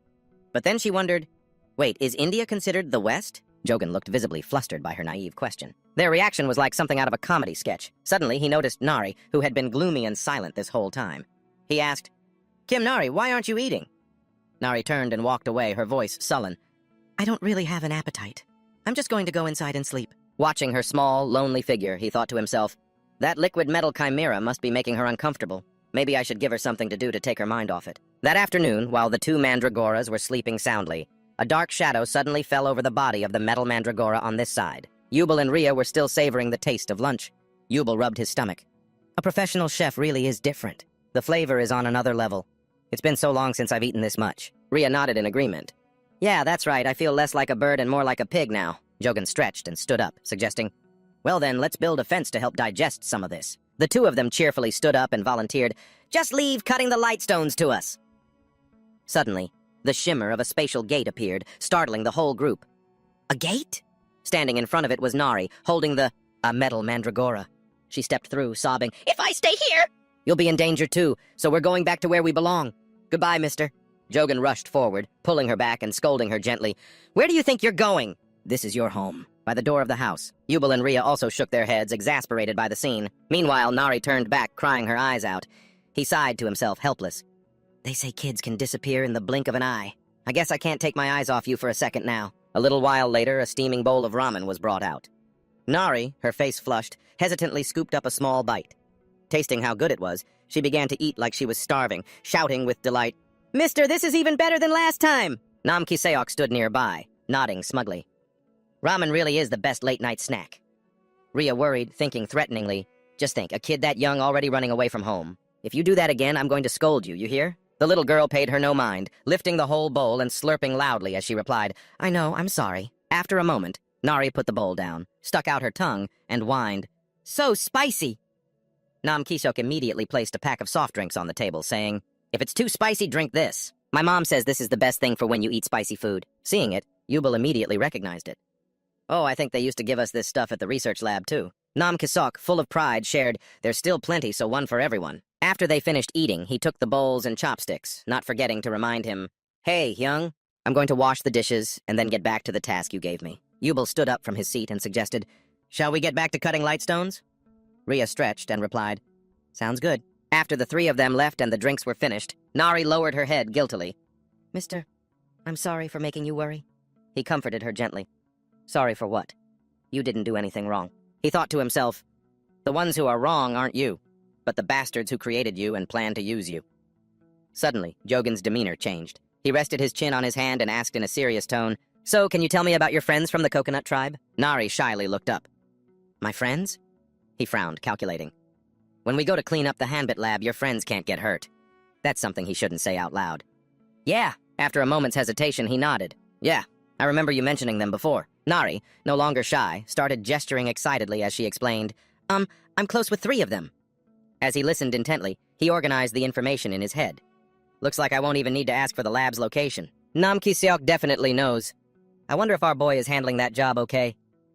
On the other side, Nam Ki-seok grinned, reaching out to continuously beat up the 3 unfortunate captives. He felt immensely satisfied. He said he subdued them so they can't use mana for a while, right? After getting beaten for a while, the blonde guy's gag came off. He hurriedly begged, "Wait, Nam Kisyuk, let's make a deal." He paused, surprised.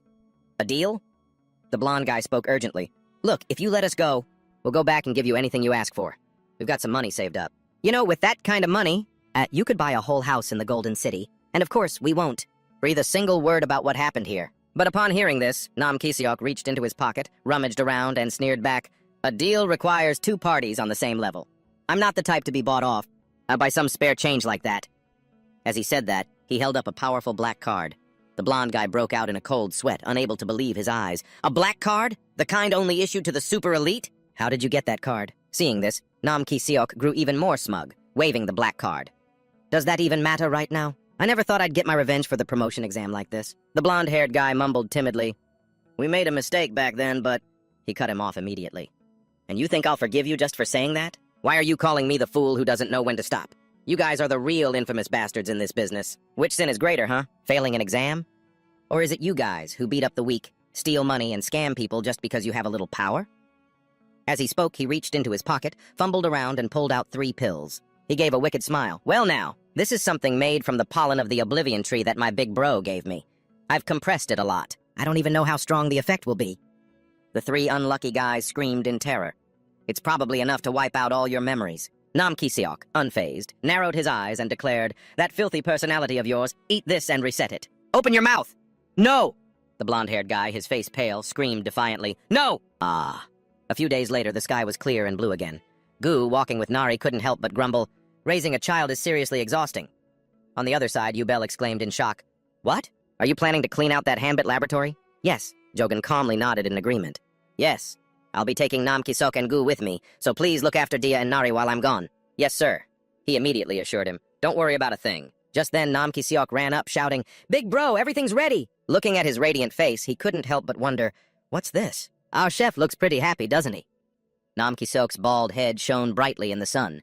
He joyfully muttered to himself, "Big bro said he'd let me meet an A-rank alchemist. Maybe my problem will finally be solved."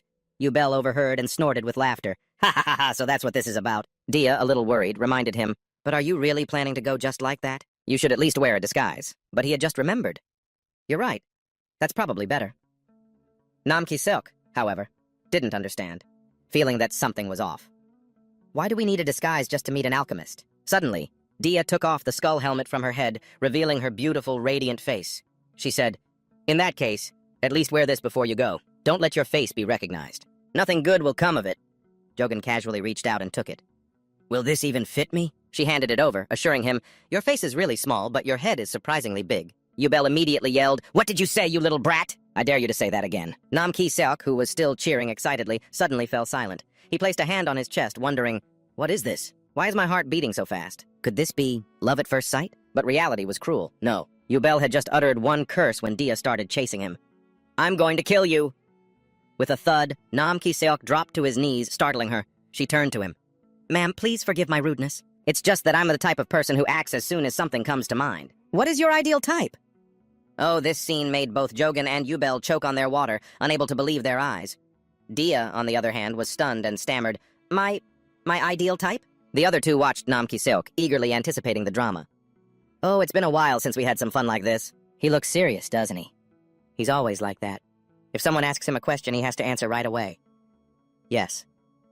Dia thought seriously. Whatever came to her mind, she said it. First of all, they have to be really flashy. And it's even better if they're a good dancer. In reality, she was thinking of a peacock, but Nam Ki-seok had no idea. He panicked. "Dancing?" Dia added the final fatal blow. "And I think the more feathers, the better." This sentence struck him like a bolt of lightning, shattering his heart. Nam Ki-seok froze on the spot. Feathers and fluffy hair. Unable to take it anymore, Nam Ki-seok threw his head back and screamed to the sky in despair, "Big bro, let's go! I have to meet that alchemist right now." Jogan replied awkwardly. Okay. On the way, can we stop by somewhere?" Nam Ki-seok didn't even have to think about it and said, "I don't care where." A moment later, in the real world, a dungeon gate opened. People outside were startled.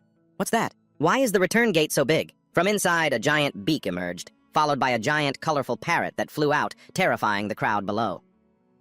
"Isn't that the giant poison parrot? Poison? This is insane! Report this to the association now!" But someone was just riding it a moment ago. How is that even possible? Hurry up and report it! Meanwhile, on the cockatoo's back, Nam Ki-seok, having calmed down, finally asked, "Sir, Where are we going that requires bringing out this giant poison cockatoo? Everyone's panicking down there.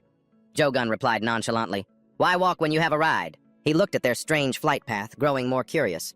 But where are we actually going? Joe-gun answered, as if it were obvious. You're the one who told me? Nam Ki-seok shouted in disbelief. What? He didn't say anything more, just smiled at the sky, thinking to himself, a blue bird soaring in the blue sky. I should name it Blue.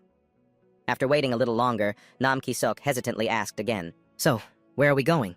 A while later, inside a meeting room, an employee was reading a report. Director, the hunters we dispatched this time have all returned with amnesia. Han Mi-yeon, resting her chin on her hand, asked, And what about the tracking chimera they took with them? The other person stammered, They said they lost it. Before he could finish, the director slammed his fist on the table, grinding his teeth in fury. If we don't find that mechanical device, and it won't just jeopardize the government funding review, but also the massive investments that have been poured in. They won't just sit back and do nothing.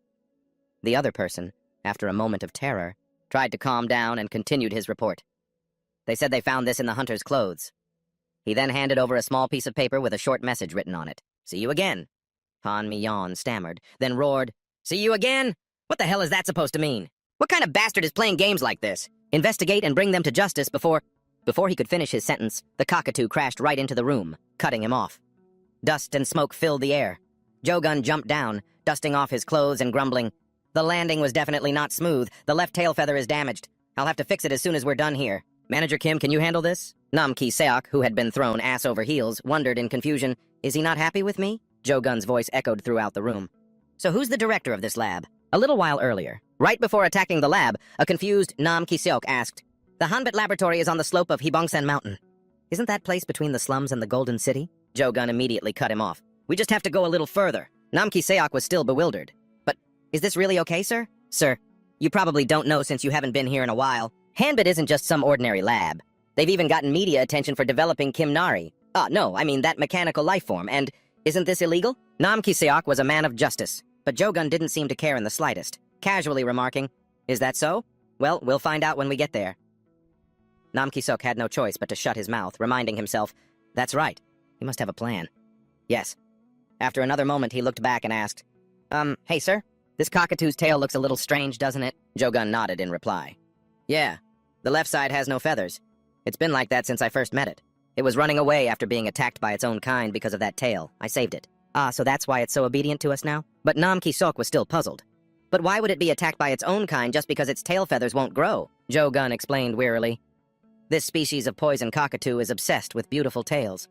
I think that's why it was abandoned by its flock. Those bastards only focused on attacking its tail. But hearing this, Nam Ki-seok felt a pang of guilt. His lips trembled as he held them tightly together, tears streaming down his face out of a sense of empathy. I know what it feels like, not being able to grow it. After another moment, Joe-gun called out, Hey, is that it over there? Nam Ki-seok realized that's the place. Hearing that, Joe-gun's spirit soared. All right, Blue, fly straight there. The cockatoo's eyes shot open. It let out a piercing cry as its speed increased to the maximum, scaring the daylights out of Nam Ki-seok. Fly straight there? You mean... Joe-gun instructed without a hint of fear. Hold on tight. Its landing skills aren't great because of that tail. Nam Ki-seok screamed as he was battered by the wind. This is insane! A few seconds later, a loud explosion echoed from the building. The scientists inside asked each other in confusion, What the hell is going on? Did a war just break out? Damn it, it's so dusty I can't see a thing! A man pointed with a trembling hand. Huh? What is that? The colorful parrot came to and glanced back, scaring the man half to death. Why is there a poisonous parrot here? Before they could react, countless spider threads shot out, wrapping them up. What is this? Spider webs? Dugun stepped forward, assessing the situation. Looks like I've caught most of them. Nam Ki-seok, shyly hugging Gu, walked up to Dogun and asked, Sir, why go through all this trouble instead of just using the main entrance? He replied flatly, his gaze icy. A lab's director is usually on the top floor, as if they're plotting something. He then looked at the captured men and asked, This is the Hanbit lab, correct? A scientist stammered, Just one person? Who are you? He answered casually, Me? I'm Kimnari's guardian.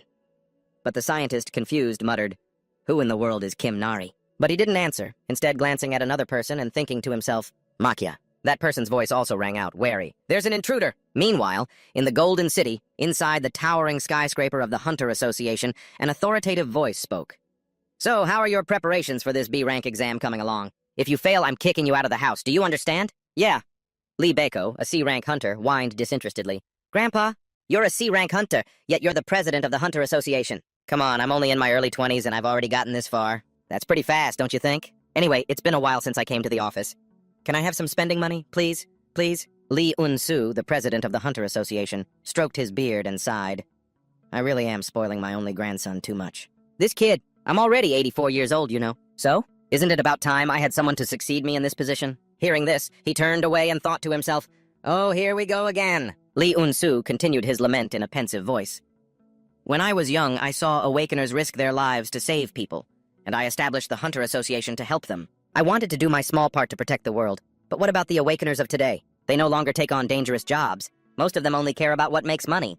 I'm not saying they should be sent to their deaths just because they're awakeners. After all, the research on chimeras was originally meant to protect them. And yet, to actually hire a chimera hunter, you have to pay an enormous sum to the chimera research labs. As a result, poor regions are left completely defenseless against threats.